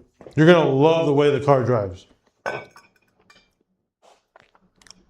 Thoughts on getting a light tune on my AWP, pushing around 220, 250. MK4 Zins. What's on your car to begin with? Like, what do you have performance parts wise, or what you're trying to do? Because if you have a Mark IV stock, let's just say intake, exhaust, like downpipe and a full exhaust, diverter valve, an intercooler, a full, like the best tune on the market. I'm not talking about E85, just fuel pump, just pump fuel. You maybe might break 220 horsepower. And that's going downhill. Like, that's pushing the living daylights out of that little KO3 turbo. The current world record on a KO3, I think it was like 236 or 246, and that's on E85. Super aggressive, super high boost on a tiny, tiny little K-frame turbo. Okay, so honestly, if you're looking for 200, 220 horsepower, a tune with basic bolt-ons will be perfect for you. Basic bolt-ons meaning intake, full exhaust, diverter valve, upgraded side mount intercooler, or a front mount intercooler with quality pipes. So personally, I would recommend Boost Dynamic Tuning for that specific type of tune. They will also give you options for like deleting. So if you want to do the SAI delete, and like the N249 and all the other crap that people like, it's probably the best option out there because he does it. He's been doing it for a living. He's a really good tuner. It's the guy who tunes my cars. Intake, radiator, exhaust, yeah. So the difference between a KO3 and a KO4 is like 7 millimeters. That's it. Like the difference in diameter of the turbo is like I think 3 to 5 millimeters. It's not drastic. Maybe 7. I mean, I may be talking crazy, but it's not that much drastic. KO4, if you bolted on a KO4, if you threw a KO4 with all the standard bolt-ons, you will make 240 to maybe 260 horsepower. Again, depending on your tuner and how aggressive your tuner is going to be. You're also going to need 440 or 550 cc injectors on top of all the other previous bolt-ons that you need. And again, just so you know, it's maybe 240 to 260 horsepower. It all depends on where you live. Believe it or not, sea level matters, temperatures matter. There's a lot of factors involved for your performance. On the cold or hot side, it's mostly on the cold side. It's a slightly larger diameter turbine. But again, it is so minimal that it's not even like, I don't know. Trent told my buddy 400 with the GT28 71R. Yeah, 100% possible doing 400 horsepower on a GT28. GT28 was the epitome of 350 horsepower. Remember that. Okay? It was peak 350 horsepower turbo. But 400, 100% capable. 100% capable on a GT28. But again, you're pushing the limits of the turbo. He wasn't lying. But on top of that, he was also pushing the living daylights out of that little turbo.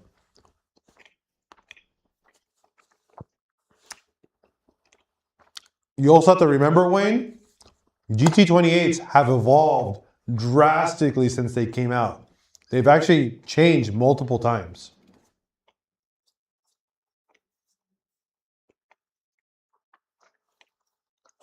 All right. Take a swig of water and let's go. So a GT30 is not much bigger than a GT28. It is bigger, don't get me wrong, but you are going to make a lot more power. That you could probably make it, like I said, 500, 600 wheel on a GT30, but it's like, where do you want to be health-wise on that turbo? Do you want to max it out, or do you just want to enjoy it? There's limits. That's why you go bigger for more power, but you also have to think about lower boost levels. Lower boost levels is so much healthier on a turbo. Okay? It's just healthier. You get to enjoy it for a longer time. Vance Alex, 200 mile an hour Corrado? No. This is like a 0 mile an hour Corrado. Yeah, you're pushing the daylights out of that turbo, dude.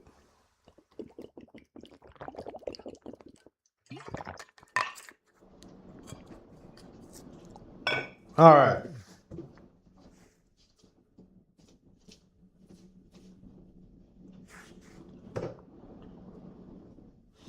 When you're pushing 400 horsepower, you best upgrade your top end. Yeah, you want to. So 1.8 Ts,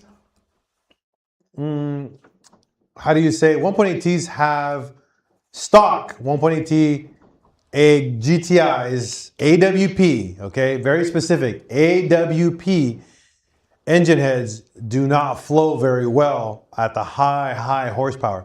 Once you pass the 400 horsepower range, these heads no longer flow anymore. They can go past 450, but you're pushing it. You got to go cams now to enjoy the extra horsepower. However, you can go to 100% to a stock AEB head from an Audi or a Passat, late 90s, 1999, 2000, I think 2001, AEB. Remember that, AEB head. And then you can flow way past the 400 horsepower mark with stock cams. The stock cams on a 1.8 T are extremely efficient. Remember, we have 20 valves. We have 5 valves per cylinder. They flow very well. It's just they went smaller to be more fuel efficient on the head. So we're more restricted, you know, emissions, heavy quotations. But my head is built, I have cams, I have oversized valves, I have all the other necessary things for going over 400 horsepower on my AWP head. All right, let's lift this motor up, turn it around, and finish it off. Actually, let me take these 2 hoses off really quick. This is probably gonna spill some water.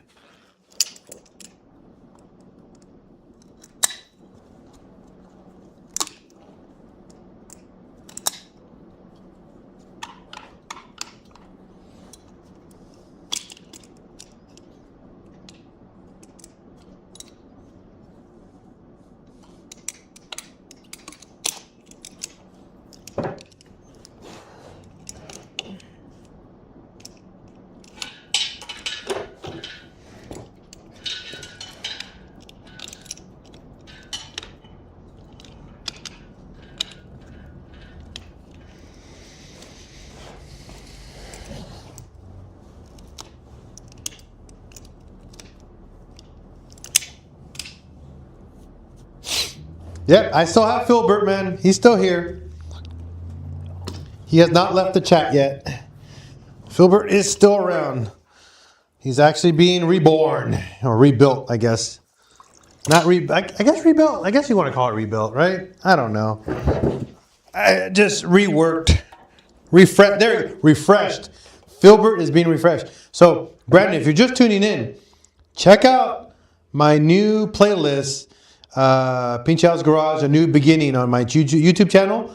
You can see me building Filbert all back up. I've been doing a lot of work these last few months on that car.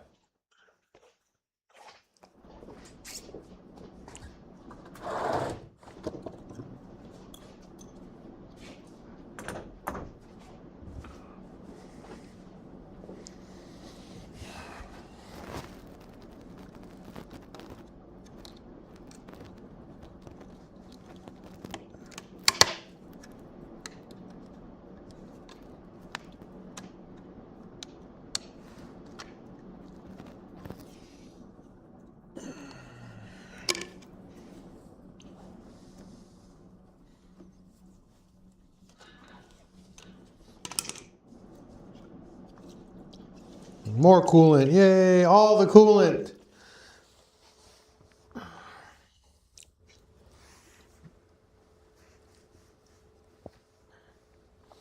I might as well just spill all of it and then clean it up afterwards.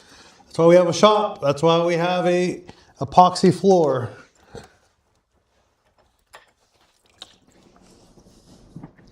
So all this stuff comes off.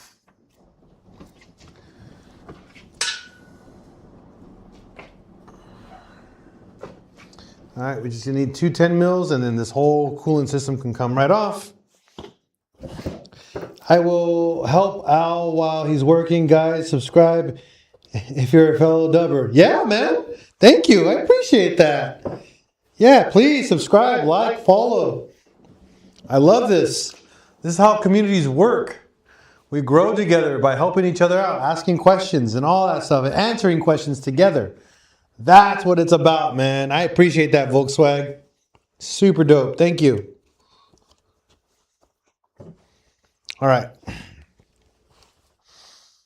Now we're going to head on over to this side. So we're going to lift this up and we're going to turn it around so we can see the other side of the engine and what we got to do. It's just two 10 millimeters, honestly. It's nothing special. But we're going to spill a bunch of coolant, that's for sure.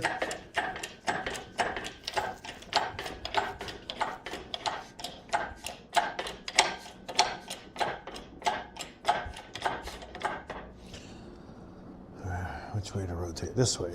Yep, there we go. All right. Now that we're on this side,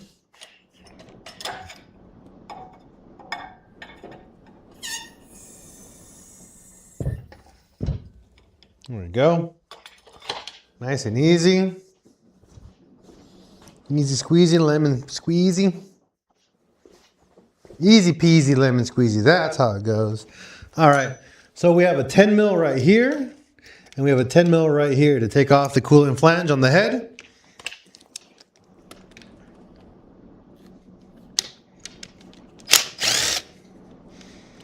That's going to dump a bunch of coolant too. Just a heads up. Oh, I got to fix this gun. I love this little 12 volt gun. All right, before I take that off, take this guy off here. Oh, I already fell off anyways. O-rings right here. So if you guys don't have an O-ring, these are very common to Cowboy. Thank you. I appreciate you tuning in.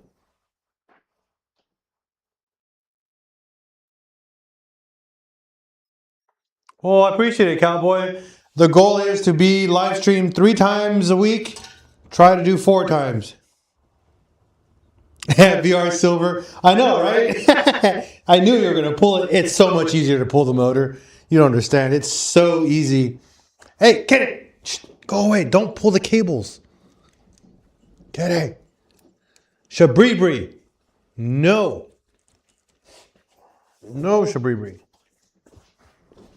Get the hey. Hey. No. Go. No. No. Shabribri. No. No, I just told you no. Go. I gotta love kittens.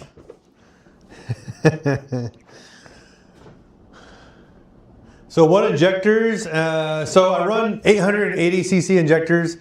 I do have a stock fuel rail that I'm running right now, but I'm upgrading to an integrated engineering fuel rail and a custom fuel, what do you call it?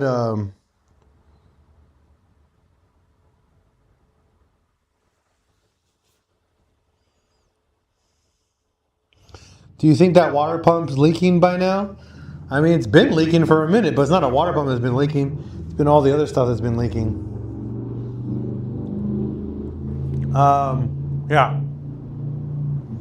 Yeah, that's pretty much what I'm going to be using. So the fuel injectors are Bosch 880cc injectors. We're going to be using integrated engineering fuel rail. We're going to be using a universal AN fitting regulator. I'm running Aeromotive. Hey Wayne, can you send me a link to that? I want to see how you got it set up. I would love to use that. If you're using it, I want to use it, Wayne. So yes, please send me that. Wayne's the homie, by the way.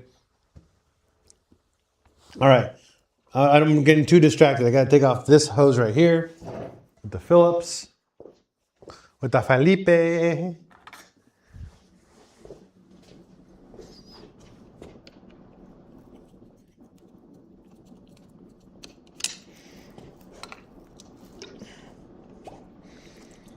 Oh, all that coolant. Look at that. All that beautiful coolant coming out of here. Don't worry. It's just coolant. It ain't going to hurt anything. Oh, it's definitely going to hurt my freaking impact gun, though, if I dump it all over it. Ah, jeez. Please don't damage my impact gun. All right. So that's done.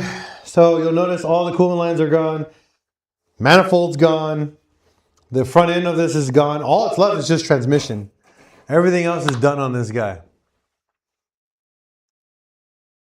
Wayne, yeah, send me a picture, a link to where I can buy it and everything. I'll order it tomorrow, dude. Not kidding.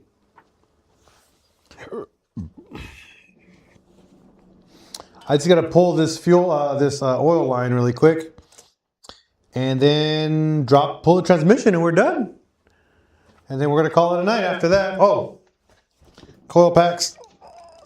I gotta pull the valve cover on this tomorrow too.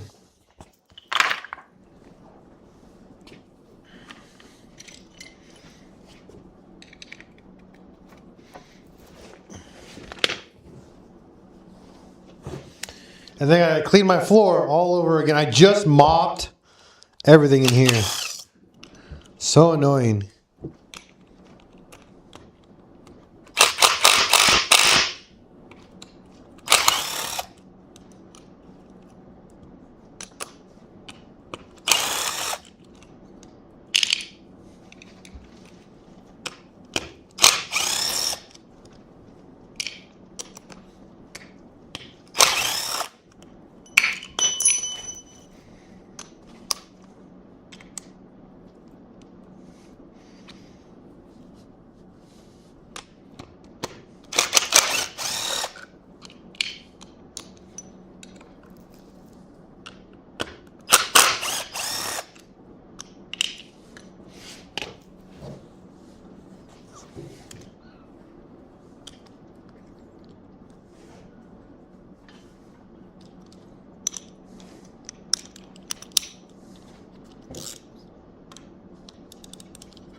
All right.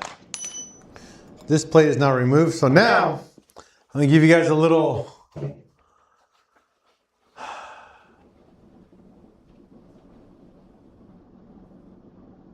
my feed line ran to the rail and then out to the regulator and back to the pump.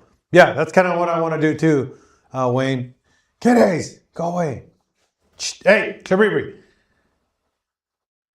Jeez, these cats. I know, right? So, a little history on this 2.0T coil pack spacer. This, if you look at it, is completely burned. This is actually from the Mark IV Filbert 1.0 that caught fire. This is one of a very few pieces that I was able to salvage off that car. This was from ECS Tuning, believe it or not. This withstand a fire of over 1,000 degrees. It melted my intercooler. It melted the literal, how do I say this? The intake manifold. It melted my integrated engineering manifold in the car. This survived. This block, just so you guys know, this is the engine from that car. This is Filbert 1.0 heart.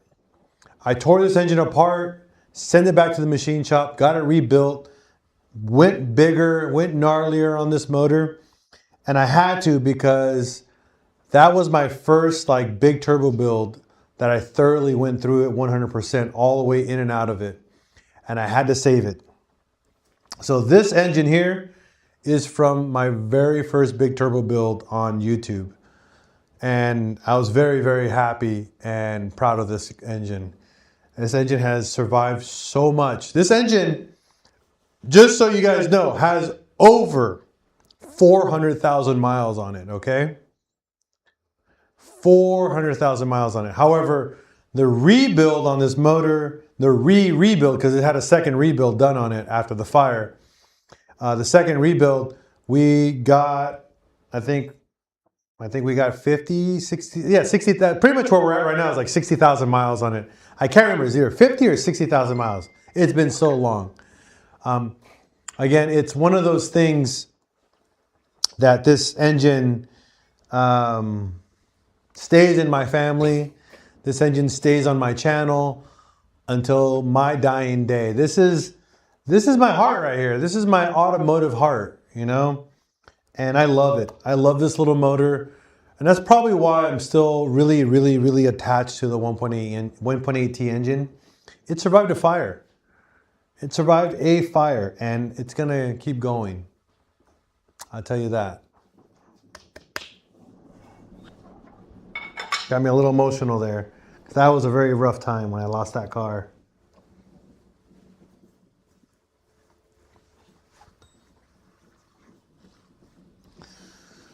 All right, let's get back to putting this together, or taking it apart more.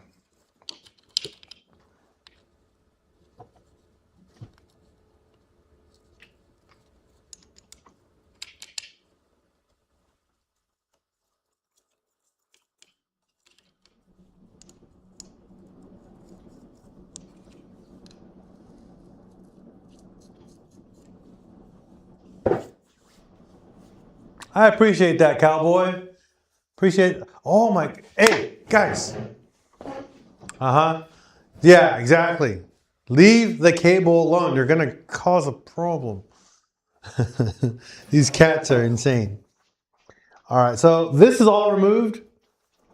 If you guys want to, remove your shifter pendulum if you need to. It's a 13 millimeter. Exactly, 1.8T beast. All right, but you don't have to if you don't want to. The next step is you have two 16s on the bottom and then all 18s around the whole body. Hey, Shabibri.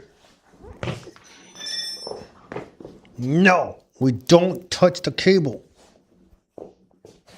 Freddie and Shabibri are a menace right now. I'll bring you guys over. This is Freddie. Freddie, Shabibri.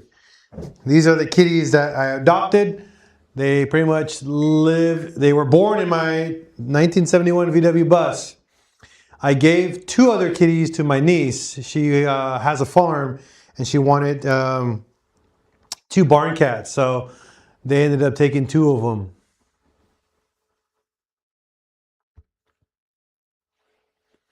All bolt-ons, but learning as I go. Cool, cool. Shabibri. So Shabibri and Freddie. These are the cats. We officially named them. So Shabibri, I named him after my best friend Bree or Brianne. And this is Freddie. We just named him Freddie. We had no reason behind it, just Freddie. But these guys are adorable. They're such good kitties, but they're annoying when they're kittens. They go through everything inside. They tear everything apart. You guys are just a menace right now, all right? But yeah, these are my kitties. Shabibri and Freddie.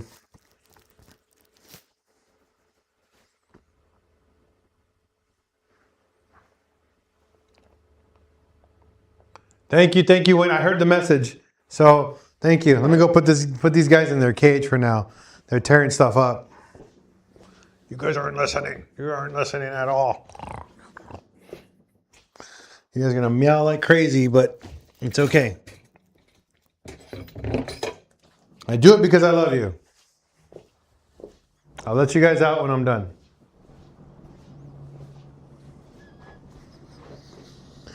All right, so we have to use hopefully a 13. Is that 13 or a 12? Looks like a 13 down there. So many parts already. Yep, shop cats. That's my wife. Not a 13 or a 12. It's a 15. Oil lines are weird.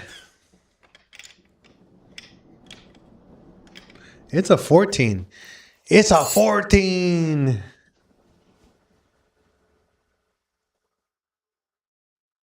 Freddy of the Fenders. Ha ha ha. All right, let's see here. So this oil line is my only menace right now. There you go. I got a new oil line. I'm actually going to be making hard lines. So Wayne, be ready for that. We're going to do a YouTube video on how to make hard lines for your oil lines. So you don't run these steel braided lines anymore. We're going to make metal lines for that.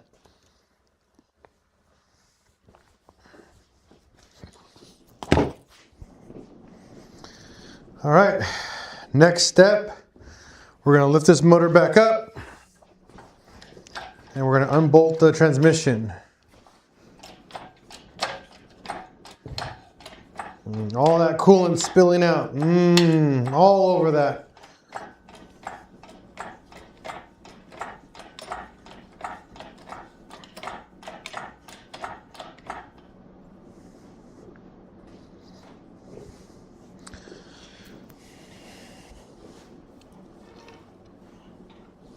All over my freshly mopped floor. Ay, ay, ay. So you got an 18, an 18, 18, 18 for the starter. If your starter has the fittings for the electrical, like the mount here is a 13. Same with down here at the bottom is another 13. This holds your power steering line. And then you work your way down. There's another 16 or 18 here.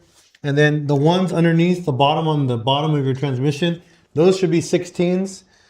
All the way over here, back here, you should have an 18 right here in the back of your block right here. And that should be all your bolts. So you should have 1, 2, 3, 4, 5, 6, 7, and 8 bolts total to take apart your transmission off this guy. Once you pull that, pretty much we have a straight block. Tomorrow we're going to power wash the rest of this engine, and then we're going to soak it with pretty much paint stripper. We're going to strip all the paint off of this. We're going to drain the transmission fluid, so we're going to drain the gear oil. That's it. We're going to cover all the intake ports on here, the exhaust ports, the water flange here. We're going to degrease the entirety of the motor, and then we're going to give the motor a fresh coat of paint. We're going to cover the, pretty much this, what is this called again? The oil cooler housing. Yeah, that's what it's called. Oil cooler housing. We're going to cover that up. Obviously, we don't want that painted. You don't want to paint that. We're going to cover the oil pan, and that's it. We're going to give it a fresh coat of black paint. We're just going all black, nothing special. And we're done with that. Valve cover, we're going to shave. We're going to grind down the valve cover and give it a clean little look. We're going to give it a fresh coat of paint, but we're not using this valve cover for this engine anymore. I actually have another valve cover that we're going to be swapping over to, but I still want to sand it down. I want to set it all up and make it look pretty so you guys can see how to do it yourself. So, hey, hey, hey, how's it going? Uncle Al, I appreciate that. So we're going to be doing that as well. And then that's it. Fresh coat of black paint on the transmission, the block, and the valve cover. We're going to have 2 different valve covers. I'm going to strip the paint on the other valve cover as well, so you guys can see the difference in a stock 1.8T valve cover and then a aftermarket, not aftermarket, the European 1.8T valve cover. A lot of guys right now are doing those billet valve covers from Carrot Top Tuning. Those are dope. Super dope, but they're overpriced. I'm not a big fan for just a valve cover. I would not pay that kind of chunk of cheese for a valve cover. I ain't got nothing against Carrot Top Tuning whatsoever. It's super dope, but you can do better for a lot less if you learn how to polish or use a sander and sand the top of this down and grind off all the bits that you don't need on top of your valve cover. They come out really nice. You don't have to do too much to your valve cover to get a really, really nice clean valve cover.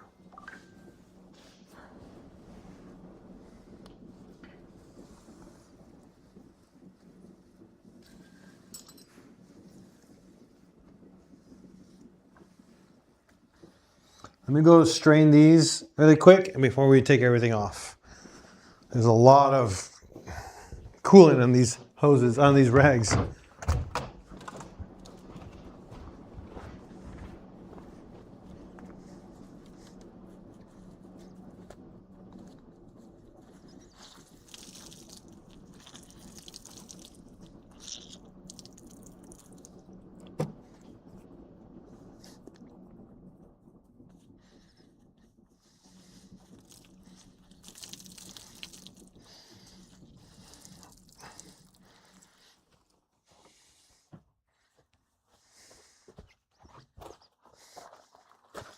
All right.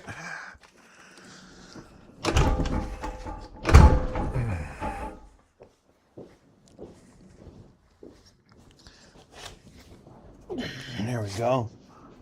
Nice clean floor again.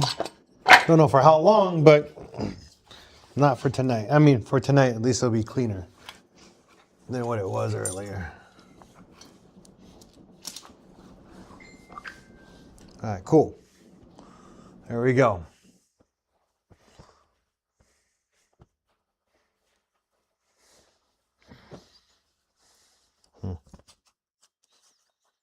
Got to clean off this coolant on here because once I pull the transmission,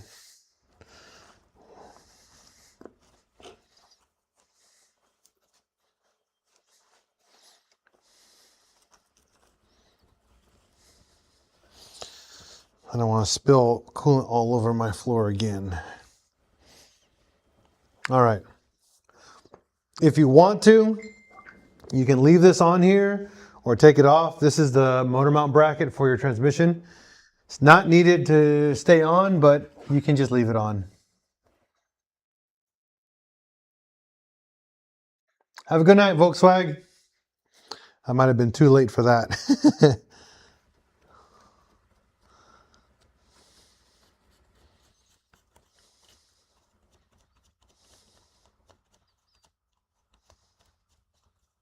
So we're going to take off the starter.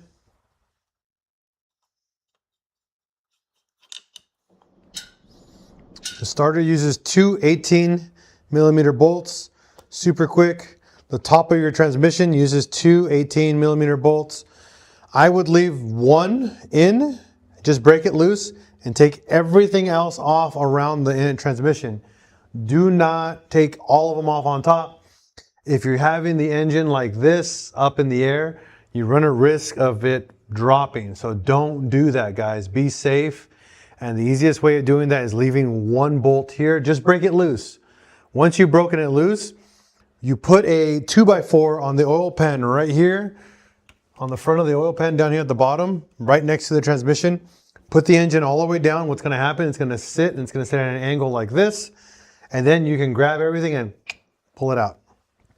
Very, very easy process to remove this. We go grab an 18. Wayne, a bunch of people are commenting over here on TikTok. Let me see what's up. Let's see, I'm heading to bed. Yep, have a good night. Yeah, I'll let you know. I'll definitely let you know if I need anything else, buddy. You have yourself a good night, and I'll see you guys possibly tomorrow. I'm not 100% sure if I'm going to be on tomorrow.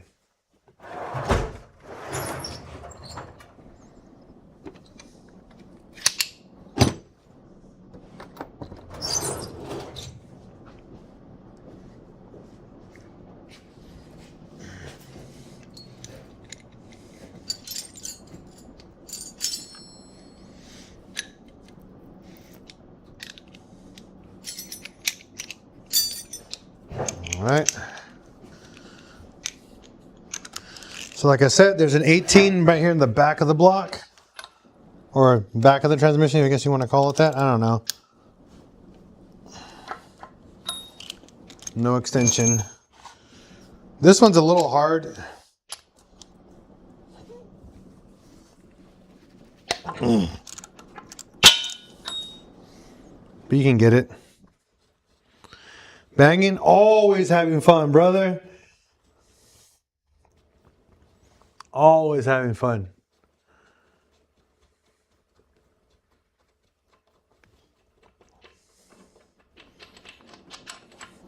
Transmission bolts are all the same length, excluding the 16 millimeters that are on the bottom of the block. So if you guys are worried about what goes where, they're all the same head size and length. The ones that are different are the starter ones. Okay, the starter ones are different because they need to be very long to hold the starter in place. But everything else should be the same length plus 2 different sizes. So you have on the starter bolts, they're both 18s, but they're uniquely long and they're both identical in length.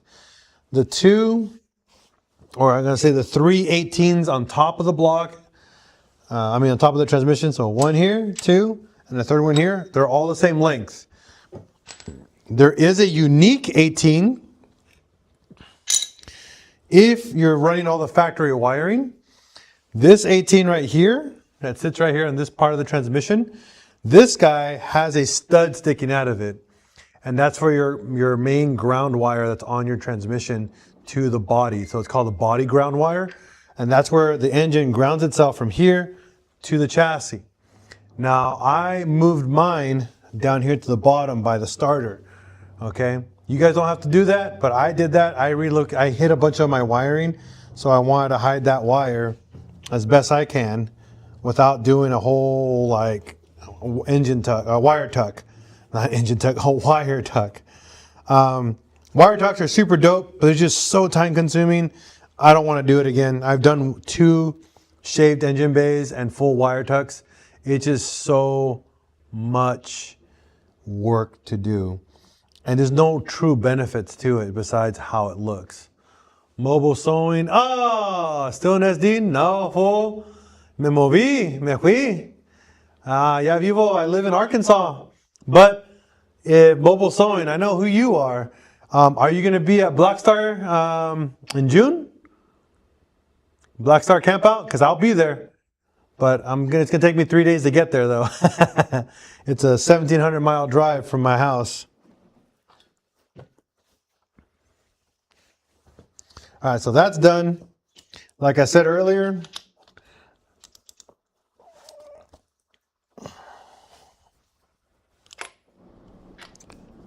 you want to remove one of these, and you want to break loose one of these, okay? So this one you can remove.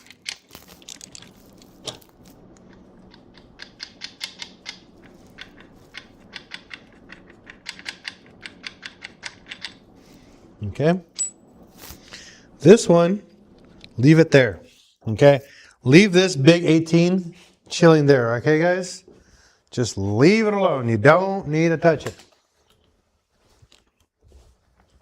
And this is a good rule, even when you're taking it out in the car. If you're pulling the transmission out of the car, do it the same exact way.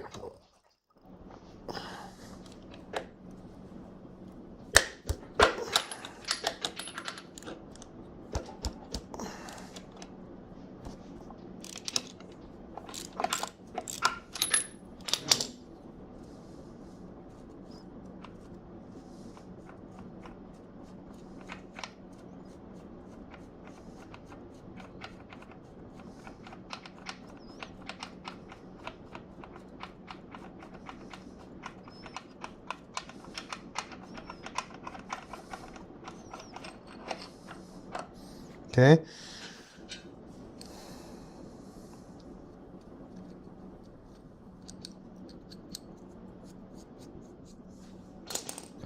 Here's that one.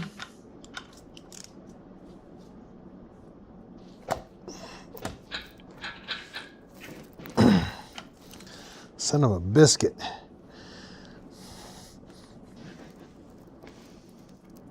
Oh, jeez.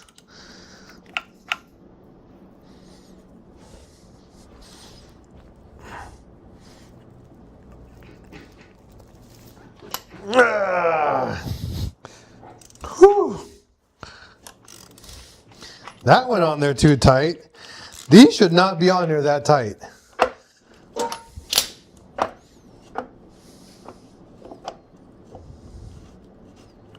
Holy smokes. Did I let someone help me install this? I can't remember.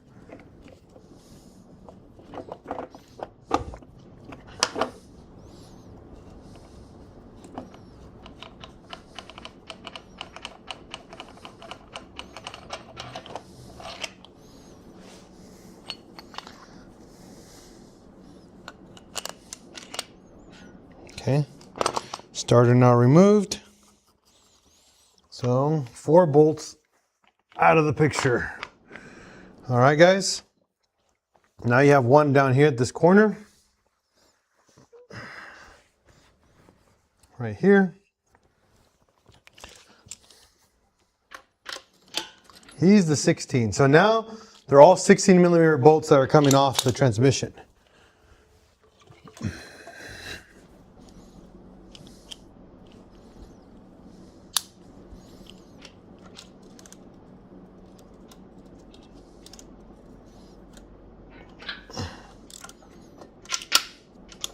And one thing I gotta give you guys a word of advice, please don't put the bolt on that tight,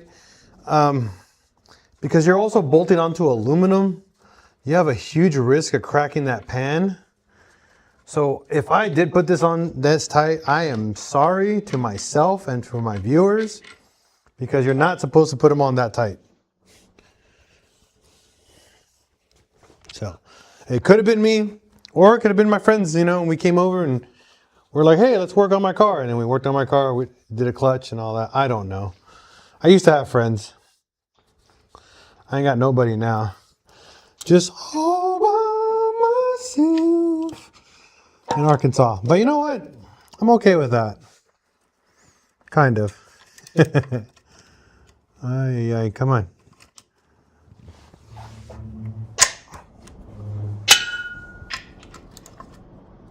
There we go.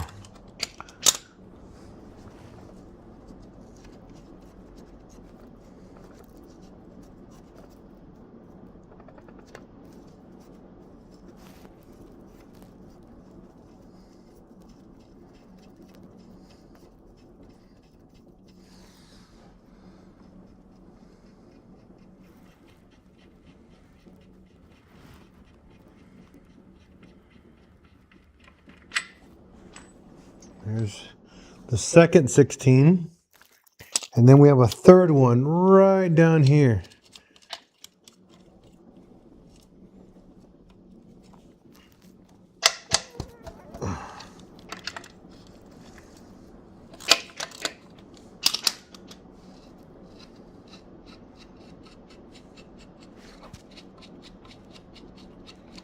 All right, if everything goes well,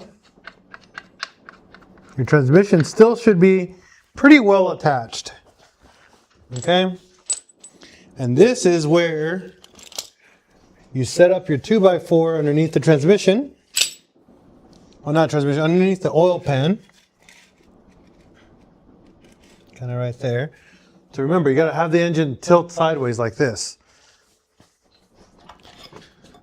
We're going to put the motor down.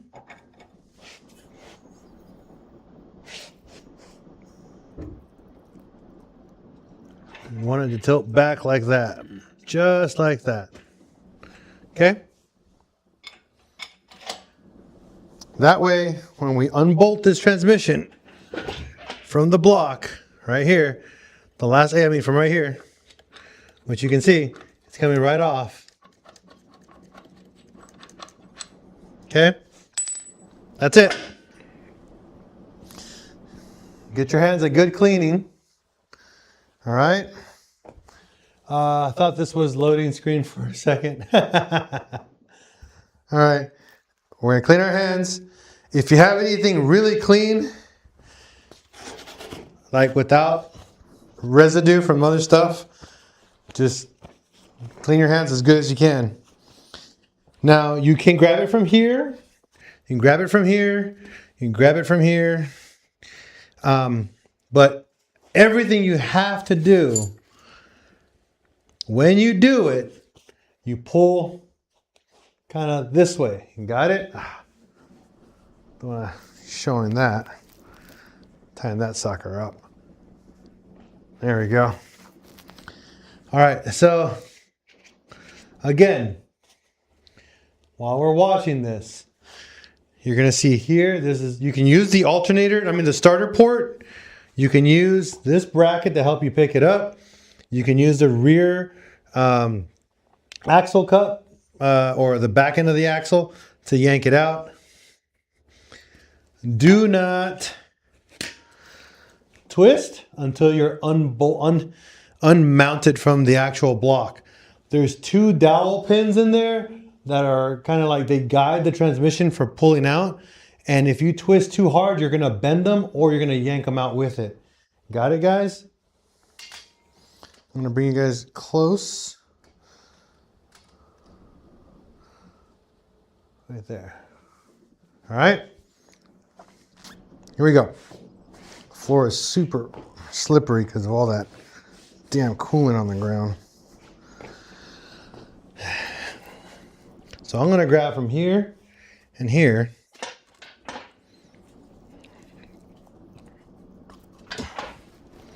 What are we caught on? There's something caught on here.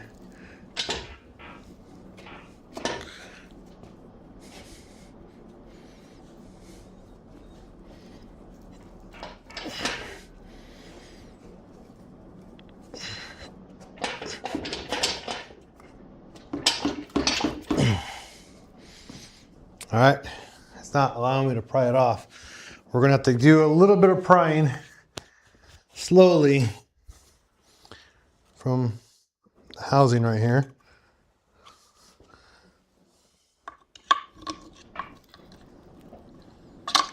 Usually it's never the case.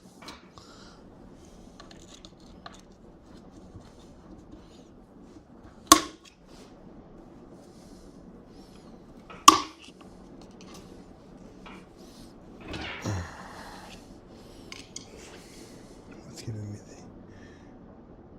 the catch right here?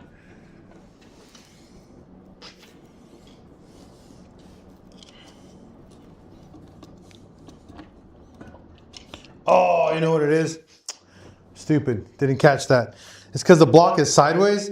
This bottom end is touching the bottom is touching the ground and it's dragging, it's locking it in place. That's why.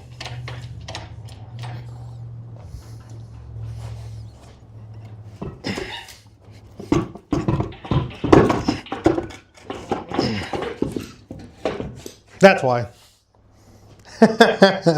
I didn't notice that, so I was like, what the hell? All right, that's on. Send this guy out of here.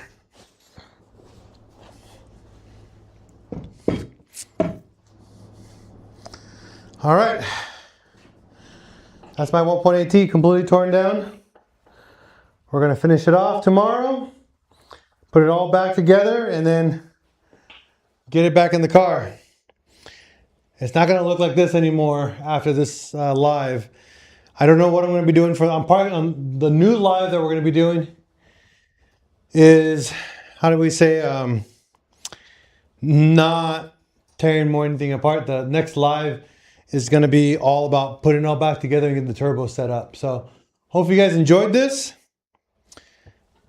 It is 10:30, not bad. Not bad, 2 hours and a half, full conversation, and we tore it down. I'm impressed.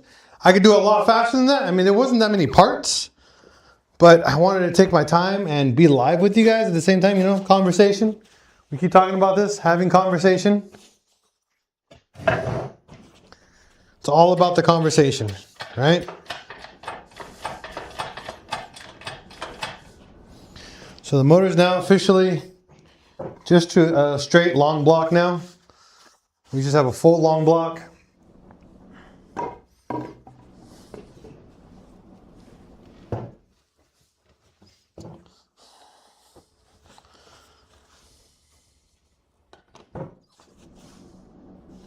But that's it.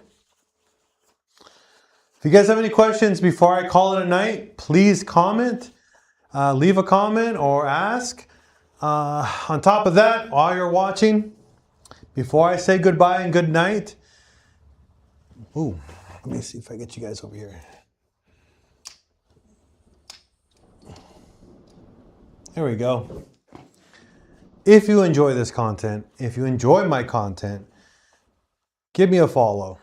I appreciate having follows all the time. It helps me keep in the algorithm. It also helps add more people to the channel. The other big thing, if you enjoy this and you want the to rewatch the content, it's on YouTube. This entire video, a live stream, is completely recorded on YouTube. So go to YouTube, go to PincheAls Garage on YouTube and watch the live stream. Like, subscribe, follow, and hit the notification bell so when you know more content. It benefits the channel substantially the more you watch. A lot of the money that we make off of this content goes back to the people. Meaning I use it to build more engines, more cars to give away. We use it to give away contests, to have contests. We use it for everything we can possible to make this content possible. So thank you everyone in the audience for being a part of my life and being a part of this content creation. I'm having the time of my life, believe it or not. And I'm excited to see Filbert's heart back up and running the way I wanted to, with a bigger turbo and way more horsepower than I thought I would want in a car.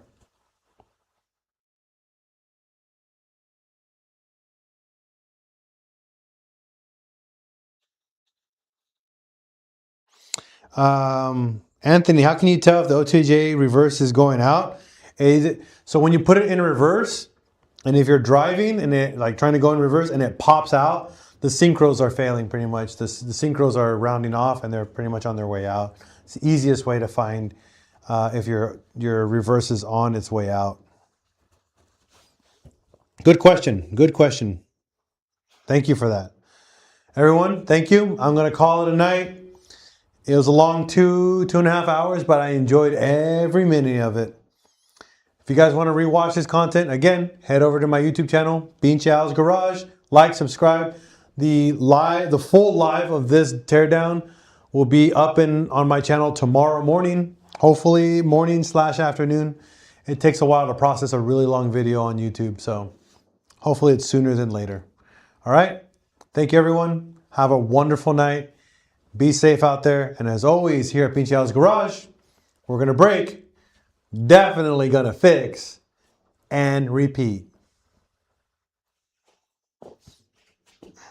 All right. Good stream. Good stream.